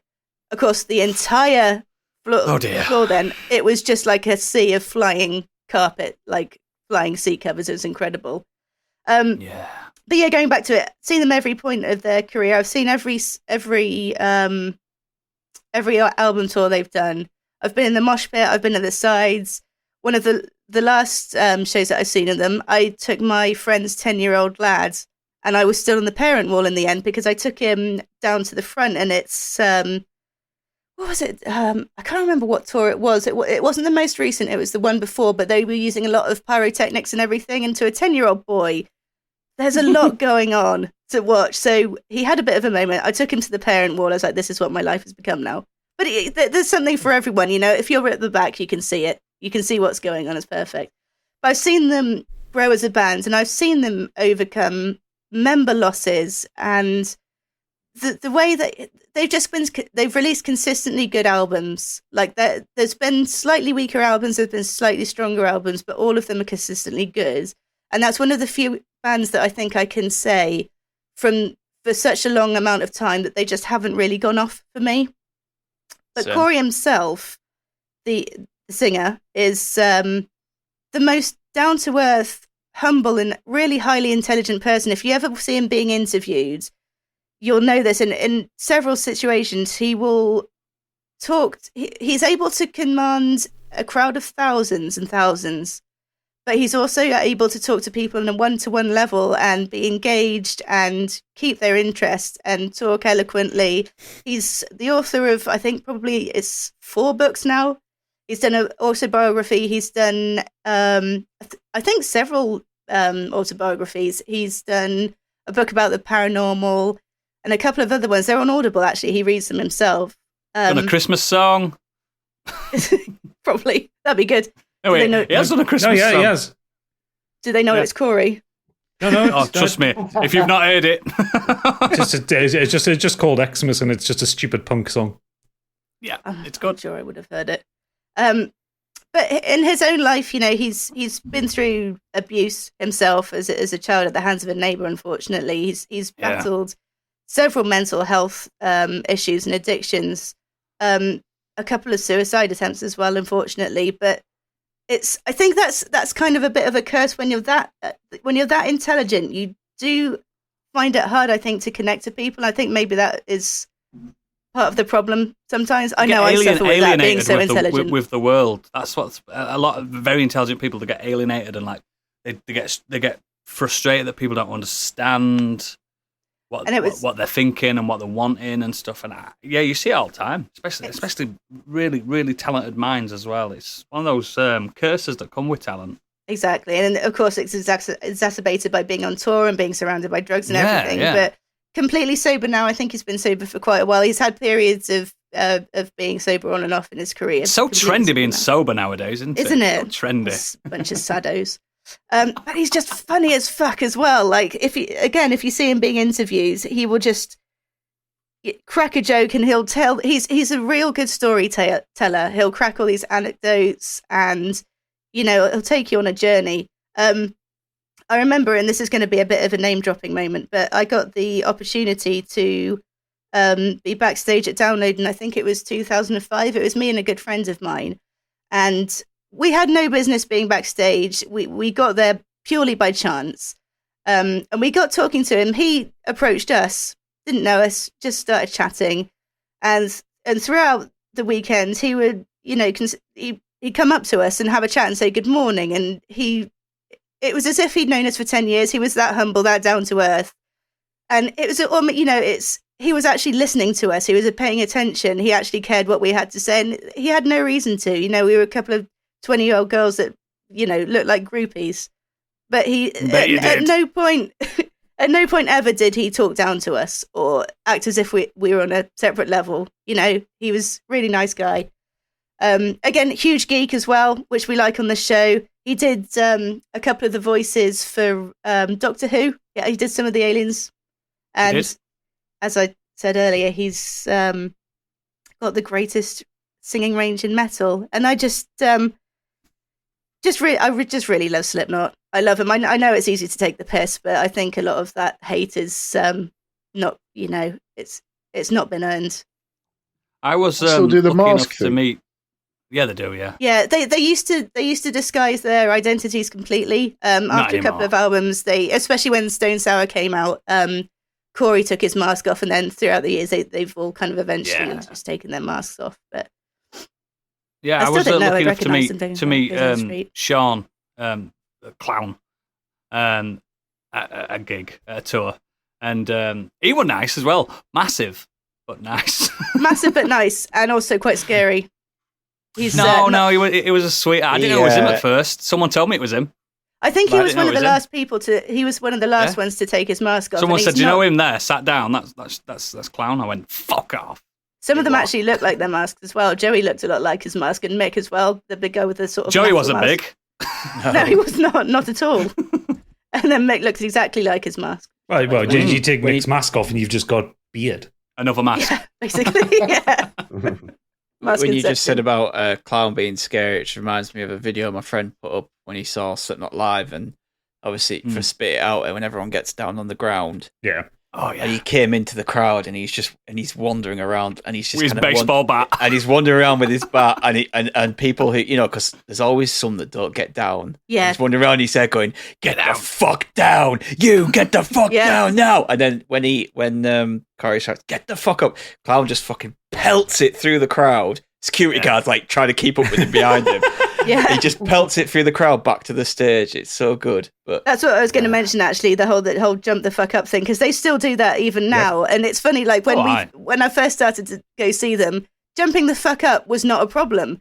Now, when most of the fans, late 30s, early 40s, jumping the fuck up, not quite so easy. It's a much slower get the fuck up. And if he takes longer as well, because rather than just doing the lyrics that lead up to it, he'll start talking, won't he? So it takes about anecdote. So he tells You don't everyone to know. get down, and you're there bouncing on your legs, going, "My knees, man. Could we hurry this Yeah, up?" they're Because- The And same it's with when House they of jump Pain. the fuck up, everyone's like hanging on to each other, like, oh, hang on, right, off we go then. Everyone jumps up. You hear the world's loudest crack. I tell you what, though, I'm not surprised he's got such a good range because his neck is fucking massive. Oh, he's got the It neck of a is. tree. So, Jesus that's what I Christ. mean. It's mostly neck, to be fair. Yeah. Yeah, he's neck incarnate. Yeah, it's a good pick, that Candy. I love Slipknot, and they're one of the best bands I've ever seen live. Same. And I hope to see them again someday. But we'll move on now to Stig. Okay, so mine. Avril Lavigne. Fuck off. It's Avril Lavigne. No, I've gone for the nicest guy in rock and roll. It's an easy pick. Some might say a cliche pick, but I've gone Dave Grohl. The best teeth in show business. Yeah, I love him. Dave Grohl is incredible. If you don't know who Dave Grohl is, you must have been living under a rock for the last 20 years. I think he's the drummer from Nirvana, isn't he? He's the drummer from Scream. Yes. So Dave Grohl is the frontman of the Foo Fighters. Started his career in a band called Scream before moving on to Nirvana.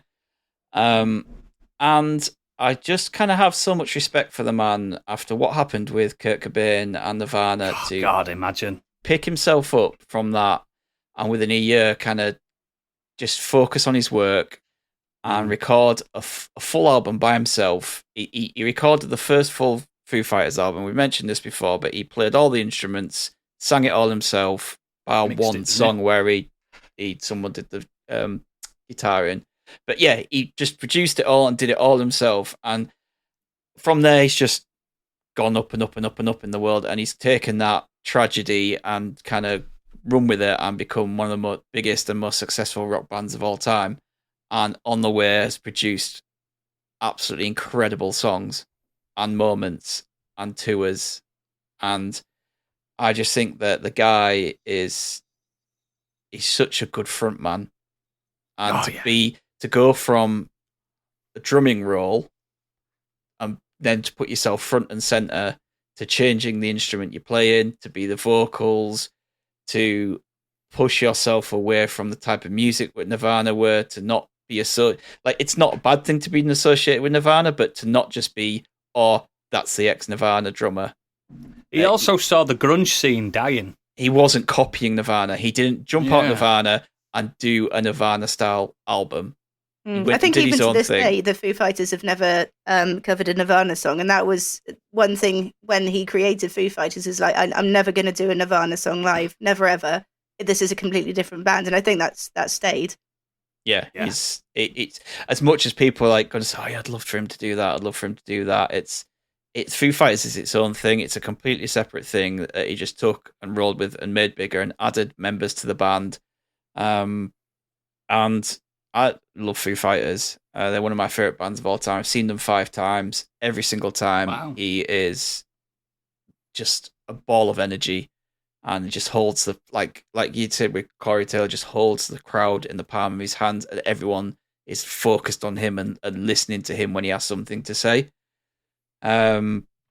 He's just, I think that people kind of rip on him a bit now, because it seems to be one of those things where, oh, he's a nice guy, and people kind of like, it's nice guy Dave Grohl, you know what I mean? Like, and I just think, what's wrong with being nice? He's such a professional, though, isn't what's wrong with him doing nice things for people? Even if, you know, he's done, I've found a load of few cool things he's done here. Like, he did a fan garage jam where Wasted Light was recorded in his garage. So to kind of show fans appreciation, they go and play it in fans' garages. That's really cool. Like, that's interacting with your fans and not seeing yourself above anyone just because you're the millionaire, because you're the rock star. He's quite happy to just go off and play with fans in their garage. The amount of videos I've seen of him pulling people out of the crowd to play along with them and putting the focus on them and bigging them up, it's brilliant. He's, if you saw during the pandemic, he did this kind of drum off with this little girl called Nandi Bushell. That was great. So good. She became famous by playing Foo Fighters song, and obviously it got the attention of Dave Grohl. And they had this little like drum off and battle back and forth. She was sensational, though. Oh yeah, she was, and eventually he conceded defeat. He doesn't have to do that. He doesn't have to, like, as much as people are probably tagging him and sending it to the Foo Fighters accounts and trying to get hold of him, say, "Look, I've seen this video, I've seen this video." He could. There's a lot of people in rock and roll who would have just gone, "That's nice," and moved on. But he made it his personal mission to kind of interact with this girl and make a thing about it and just be a nice guy. Like, it's just, he's just really cool and down to earth. And I remember once when a company I used to work for, and this is going back to like 2006, and they used to do interviews with the people that worked there. And one of the questions was, "Oh, if you could invite anyone to dinner, who would it be?" And he was my instant answer, because I just think like how, and that was before he was like, even, you know, he's got a lot bigger since then, and he's been a lot in the media and the limelight a lot more since then. But I was loving Foo Fighters back then and knew how fucking awesome he was, and I think he'd be class to have as a dinner guest. He'd probably do washing up for you. He probably would. Yeah. He'd pay for it, definitely. Yeah. What's the thing that happened with him? Didn't he fall off a stage and break his leg or something? Yes, Yeah, he came back and played. Yeah, they created a throne out of guitars for him to sit on. That was it. But he did the rest of the tour in a wheelchair, didn't he? Yeah. Yeah, but he did the rest, isn't he? So many people just gone, right, that's it, unfortunately, I'm tour's done. over. And he wouldn't do that. I don't think he'd dream of ever upsetting the fans like that. Obviously, the recent tour has been cancelled for good reason. No one would ever begrudge them that, because that's an absolute tragedy. And again, he's been through... The tragedy follows him, doesn't it? He's lost his best friend, another one. Yeah. Where he goes from here, we don't know. There is going to be some tribute concerts for Taylor Hawkins, but where Dave Grohl and Foo Fighters go from here, I don't know. But even if the Foo Fighters end, I don't think he will. I think he'll pick himself up, he'll throw himself in his work, and you'll see some new stuff. Yeah. Even maybe different stuff from the Foo Fighters, like he did last time. Yeah. Well, I think we'll see some more somber music from him. I think, I think it's very likely that's what he'll do. He won't. I think because Taylor Hawkins was such a kind of critical part of the Foo Fighters. Yeah. Like, you know, like early Foo Fighters sounds like Dave Grohl drumming. By the time Taylor comes into it for the color and the shape, the band sounds different. You know, because Taylor is pushing so much of it. So there is a big part of me that thinks even if he ends up working with like Chris Shiflett and Pat Smear and Nate Mendel again, it would be a different band. It would have to be, because it'll never sound the same. And I don't think Dave Grohl would. There is a part of me that thinks Dave Grohl wouldn't want to continue without Taylor, the same way he didn't want to continue Nirvana without Kurt. Yeah. I can see him being like a sort of a guest on a lot of tours. Like he'll guest with a lot of the big bands, I think. Might go back to Queens of the Stone Age for a little bit, because like makes sense. Songs for the Deaf is a fucking blinder of an album, and his drumming on that is incredible. That drum solo in Song for the Dead a lot of stuff as well. He produces a lot, like he did Eagles of Death Metal and stuff like that, didn't he? And Tenacious D, for one. He did a lot of helping with that. He drummed on every Tenacious D album. Yeah, and sung on a lot of them. Legend. Yeah, legend. I think he's just brilliant. I love listening to him talk in interviews. Oh, shit, sorry, back to my mic there. I love listening to him talk in interviews. I love hearing the stories he comes out with. He always seems so happy and willing to give people the time in interviews and things like that. I do want to listen to his autobiography. I haven't got it or read it yet, but he does narrate that, so I'm kind of interested to listen to that. Be quite sad listening to it, to be honest, because obviously it was written and narrated before Taylor's death, so I think those chapters might be quite hard hitting listening to that, because he has described him as his like best friend and his soulmate, basically. Yeah. He's also kept a sweatband industry in business for a long time. I love hearing sweatband. I love hearing Dave Grohl talk about his process for writing songs, because as annoyingly talented as the man is, he knows nothing of music. He doesn't know any music theory or anything like that. There's a great interview where he's got his acoustic guitar and and he's talking about how he composed Everlong. And he goes, so I start playing this. He starts playing the main riff. He says, then I had to go to this chord, and he plays it. And someone says, what chord are you playing there? He's, no idea. I'm a drummer. I don't know what chords are. And he just keeps playing it. It's so funny. Can't read music or anything, can he? No, never has been able to. Can't even read drum music. He just plays. Mental. Bastard. What a bastard. Too talented, it's not fair. Yeah. But he's produced and written two of my favourite songs of all time, which is My Hero and Everlong. Yeah. I absolutely adore those songs. So yeah, I just think to take himself from a tragedy with Nirvana and kind of just roll with it, he's just brilliant. Because he could have dropped off into obscurity. Because he weren't exactly the front man of Nirvana. Obviously, all eyes were on Kurt Cobain, weren't there? Yeah, well, the drummers never really are until you kind of get big. Look! He was just there with his long hair. You couldn't even fucking see half that stuff. You guys might know, Nirvana fans on that. I don't know the name of the other guy. The bassist, Chris Novoselic. That's it. So I'd have to be told it or look it up. I can't. I don't know. He dropped off the face of the earth. Don't know where he's done or what he's done, and whether he thought he wanted to get out of the business after what happened with Kurt. Fine, but Dave Grohl didn't want to do that, and just look at the success and the music and everything that he's done since there. So yeah, I will always love and respect his music. Yeah, man. Yeah, he's an excellent choice. He's an excellent musician. He's written some of the best rock songs, or best songs of the last 30 years.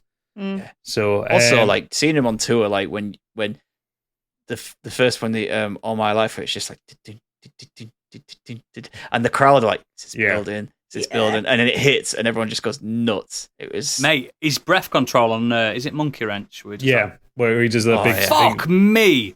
I've heard him do that live in front of me. His breath control, I'm like, fuck that. It's solid. It's also incredible that he can do a song like One by One, All My Life, and make it interesting playing a single chord throughout the whole song. Because outside of the chorus, he's just playing a G chord. That's it. All the other guitar work in it is done by Chris Shiflett, and it's incredible. He's just sat there going dun dun dun dun dun dun dun dun all the way through the whole song. It's fucking amazing. Right, we've gone on long enough. Round it out, Oodles, because I think I know who you've picked. Yeah, I've gone with a man that changed my musical odyssey for the better, in my opinion. So I was obsessed with all things metal and deathcore and stuff. I was a snob of the highest snobiety. I was, if it's not metal, if it's not dark, if it's not aggressive, I'm not interested. Two artists then changed my opinion on this. First one was Prince, which was a massive inspiration to me. But I think this gentleman took the biscuit for changing my life. David Robert Jones, better known as David Bowie. If you don't know who Bowie is, if you've been living on Mars for the last 50 years, which he'd like that, he was an English singer-songwriter and actor, leading figure in the music industry. He is regarded as one of the most influential musicians of the 20th century. Bowie was acclaimed by critics and musicians, particularly for his innovative work during the 1970s. His career was marked with reinvention and visual presentation, and his music and stagecraft had a significant impact on popular music, which that's the big thing for me, is innovation with it. He wasn't liked at first. People didn't get David Bowie. They didn't understand why he wanted to write songs about sad things in the 70s. His first few albums and stuff, first few singles were sad, a bit of a man alienated from the world, and he was given some advice early in his life. If don't be David Jones, be someone else, and that's exactly what he fucking did. He created personas, which you all know his famous personas, including Ziggy Stardust, Aladdin Sane, Halloween Jack, the Thin White Duke, and his last character that he ever did was the Blind Prophet. Just changed what, I mean, musically. To be absolutely fair, Bowie didn't change the. He didn't set the world alight musically. I think a lot of his songs and his albums and stuff are quite adequate sometimes. Do you know what I mean? It wasn't all about the music for us. It was everything surrounding it. He went back to the stage presence, and like you get like Freddie Mercury, which is bombast, isn't it? And just hyper. Like, getting the crowd involved. Bowie was more, you've come to this show today, guess who I am? I'm Aladdin Sane. Do you know what I mean? Yeah. And that, you're watching that, it's the theatrics of it. And I don't know what it was about myself in my late teens. I was trying to find myself as well a little bit. I didn't know what I wanted to be anymore. I didn't know what I wanted to be. I did traveling and stuff to try and soul search and stuff like that. I had, obviously, as you know, drug abuse and stuff like that was haunting me, trying to get and I kind of like switched myself around and pretended I was someone else to see the rest of the world and stuff. I didn't use my real name when I was traveling and stuff like that, and I was inspired by Bowie to do that. It helped me get past these social barriers and stuff like that back then no one talked about. You couldn't mention the word anxiety back then. You couldn't do it. It wasn't a thing, especially a man. And it helped me. It helped me like build myself around that and be who I wanted to be. And then it also helped me not have to have this persona and just be myself. And when I became a dad and stuff like that, it's like, yeah, just be yourself. You know what I mean? I know we all use as fake names on this podcast, but that's to protect us from our ravenous fans knocking on us doors and stuff like that. But sometimes you can be yourself, can't you? And when Bowie was himself, if you've watched interviews of him, he was such a lovely bloke. Such a lovely bloke. Yeah. A dad. Do you know what I mean? A lot of people don't realise you were a dad and stuff. And he was so like, he was so forward thinking, like talking about sexuality when you couldn't talk about sexuality, talking about representation when you couldn't talk about that, wearing women's clothes when it wasn't a thing to do, and he wasn't bothered. And people used to say, "Oh, are you gay?" He's like, why would you label me as gay? Why would you assume? Do you know what I mean? Assumptions and stuff like that. He wasn't a gay man. And I don't know, there's just something about his image and his way with words and poet, because a lot of his songs are poems and prose, and there's something beyond what the actual music is, because he wasn't stupid. He did Let's Dance because that kind of music was popular then. He's not fucking stupid. He's got a mortgage. Do you know what I mean? But yeah, he just did something to me. And I know Gadget's a big fan of Black Star. Oh, I love that album. It's a fucking incredible album. It's probably the best eulogy that anyone's ever put on record, ever. This was a man that secretly was dying. And he thought, you know what? Best way to do this, the ultimate curtain call, is to record my death in musical form. And he did it. And when so in 2016, he died. So, and I was woken by my wife, like she knew how much he meant to me with this terrible news. And it was liver cancer. I didn't know. Do you know what I mean? I didn't know he had that. He kept very closely guarded from the public, and him and Prince, when they were the two first like celebrities that affected me, because you say, oh, they've retired, and you think, oh, that's sad. Don't ruin your day sometimes, does it? It's horrible, but it doesn't. Yeah.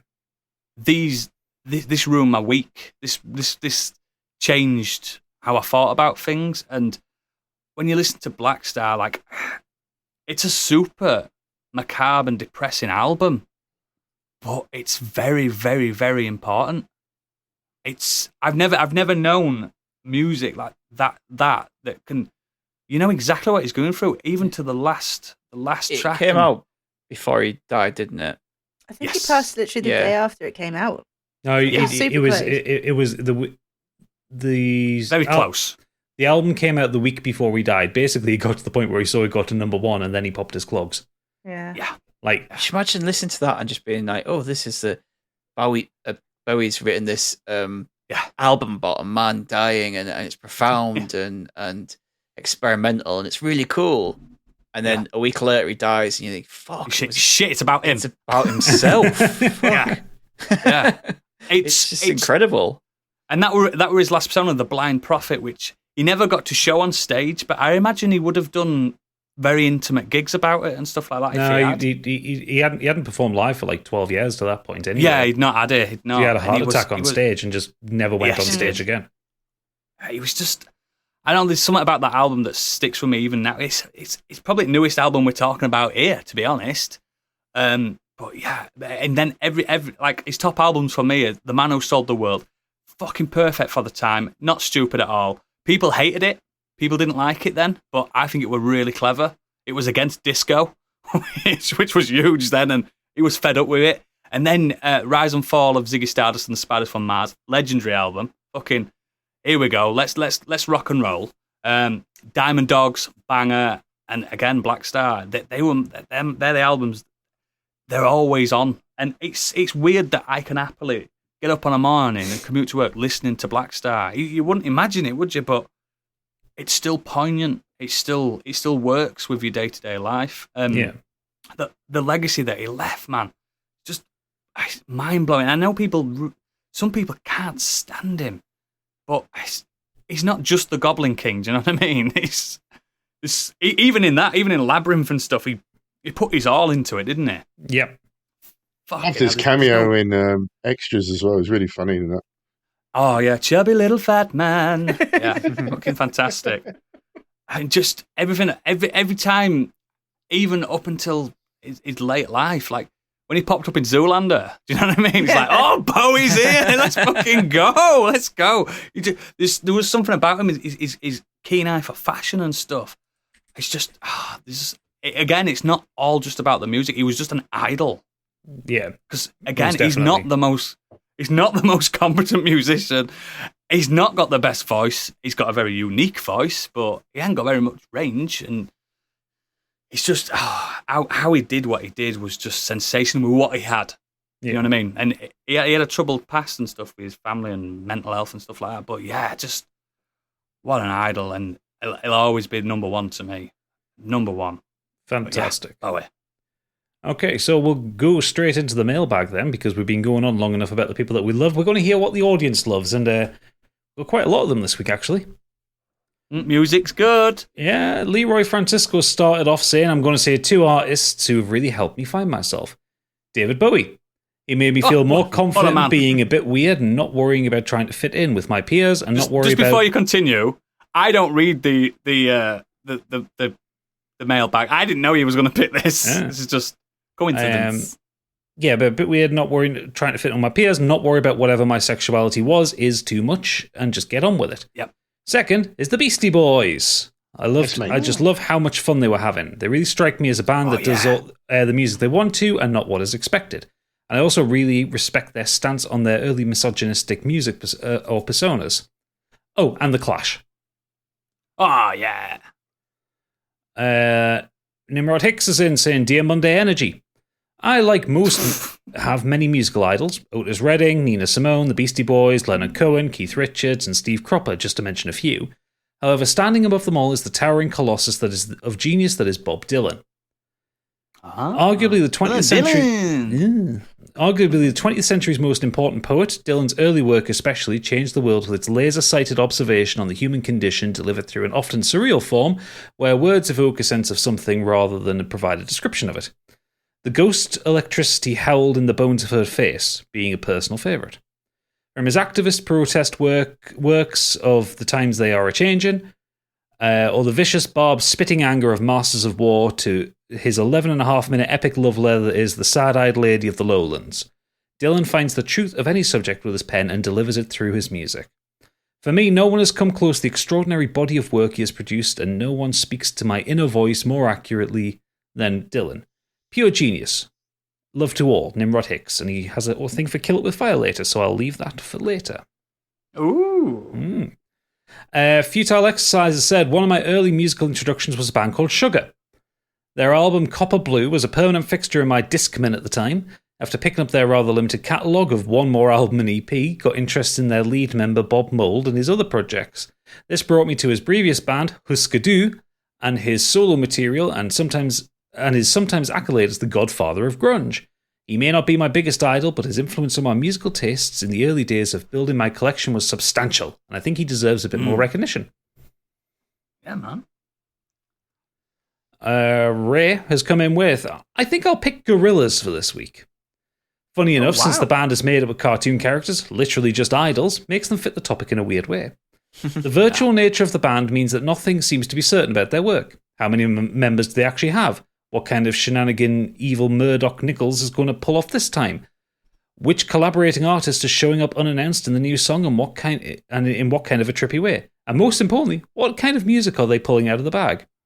Why does this matter, though? I find the general wackiness and unserious tone of the band creative and entertaining. I think above all, music should be fun, and Gorillaz is finding their fun in a unique way, and they keep doing it for years, turning seemingly gimmicky features into style with few replicas.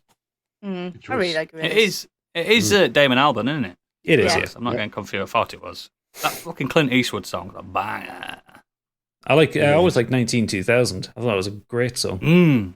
Yeah. It's there. That's That was Sean Ryder. Yeah. Feel Good Inc. Yeah. Feel good. Best bass line in pop, that one. It's a good bass line, that. Oof. John Cheatham has come in saying, hi, Modern Escapism folks. I'll mention two. I'm going to butcher this one. The first is the band Ninjin Isu from Aomori in Japan. They formed in 1987 and are still prolifically releasing full-length albums every 1 or 2 years. They dress traditionally and write about Japanese ghost stories, folklore, and Buddhist culture, and have some concept albums based on certain manga. However, they sound like an old-school Black Sabbath and Deep Purple. They also effortlessly mix in thunderous doom metal and even some of their intense thrash sections when they feel like it, as well as a lot of proggy stuff, particularly in their 90s material. Lead guitarist Shinji Wajima may look like a tiny old man now, but could stand toe-to-toe with Hendrix, Iommi, May, or Blackmore. That's not even for me fanboying. I honestly believe he's one of the great under-celebrated guitarists.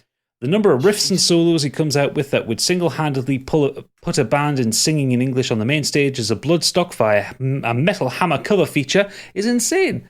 They're criminally unknown and amazingly consistent, reliably cranking out albums 12 to 13 songs long that are great front to back. They played Ozfest Japan in 2013, which gave them a considerable boost in Japan, and they were a minor international sensation in 2019 when their song Heartless Scat went viral in certain parts of the internet. Go to their Spotify or Apple Music page and play something at random. If you don't like what you hear, then there may well be no salvaging your taste in music. Secondly, Jadakiss. This gravelly-voiced New York rapper has been a consistent wordsmith for over 2 decades now, since the early days of his group, the LOX, being signed to Diddy and appearing alongside Notorious B.I.G., to Jada popping up on the smash hit Jenny from the Block, to his status as a respected OG in the hip-hop industry now.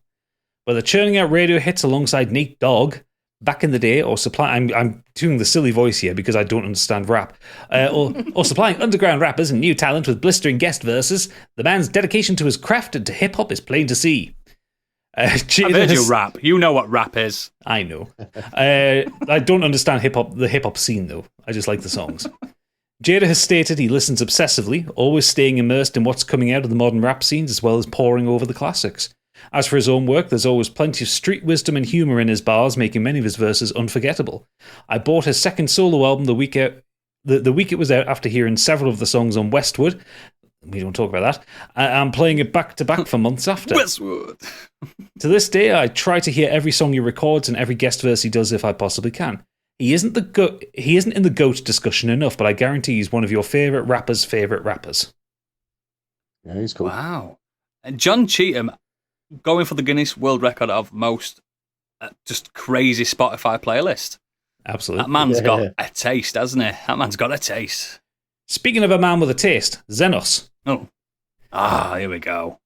Bit of an odd choice from me. The only person that comes to mind is Masayoshi Soken, the lead composer for Final Fantasy XIV. Final Fantasy, yeah.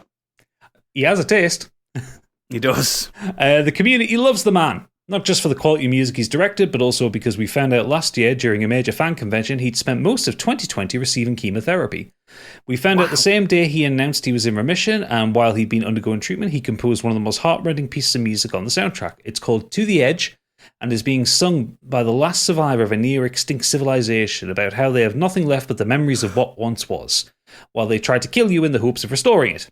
However that works, without anyone else on the development team knowing he had cancer. The only one he told was the game's director, because being able to go on with his job as if nothing was wrong and nobody was worried about him gave him the stability he needed to keep doing it. One way or another, that man is an absolute legend. Aside from that, he's also part of Square's in-house band, The Primals, who run concerts during the aforementioned conventions. I believe he's their lead guitarist. Oh wait, no, there's someone else I need to add. The guy who runs the Device Orchestra YouTube channel is a goddamn genius. I remember when what's his name? Nobuo Uematsu had his little metal band, the Black Majors. Yeah. Back in the early noughties. That was good. They don't care at Square Enix. It's like, yeah, go be a band. Go for it. Do it. And last up, we have the Welsh weirdo herself. It's Sippernatty Cat. Oh, here we go. Here we go. Tom Jones. Yeah, she's been hitting the Twitter and the drink at the same time again. Oh dear. And she started off with, I for one see this platform, read Twitter, as the correct way, Biggie, you passive-aggressive bastard. He is, isn't he? He's passive-aggressive. He's such a HR man. He is. Disgusting. My idol is Gerard Way. I looked up to him as the lead singer of My Chemical Romance as a kid without knowing his addictions and his run-in with suicidal thoughts. He managed to overcome his addictions, have a family and kids, and continue his career. He then pursued the dream of being a comic book writer, and his amazing brain gave us Umbrella Academy, and he also does Doom Patrol, which is awesome.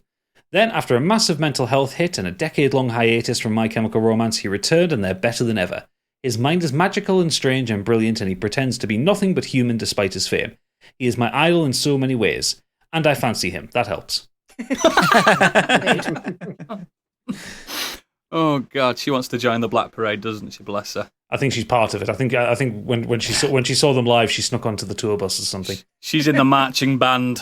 Oh bless. My Chemical Romance. My friend once called them My Chemical Toilet, and it never left me there. It's so funny. I like them, but it's just funny that he called them that. In earnestness, he was like, that My Chemical Toilet band. It's not what they're called. It's not what they're called. It's cool. Tribute band. Is that it? Is that it all? Is that it all? That's it all. Thank you for writing in, everybody, and thank you for sharing your deepest idols. So, as always, links to all our extracurricular activities are in the show notes and at modernescapism.co.uk, and please consider becoming a patron to help support our endeavour. Next week, it's a funny one. It's our music album reviews. Basically, we're going to give each other an album to listen to this week and come back with a review.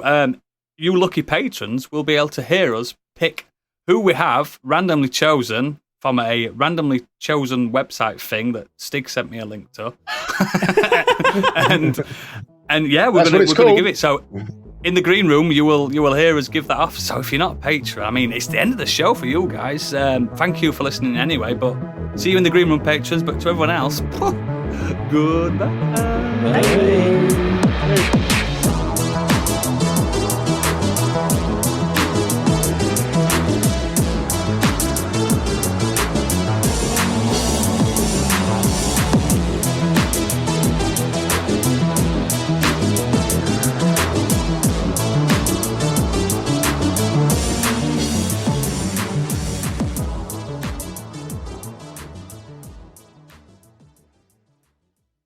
Oh, that's not showing up on Audacity, the old fanny McGee blowing on my ass. Oh.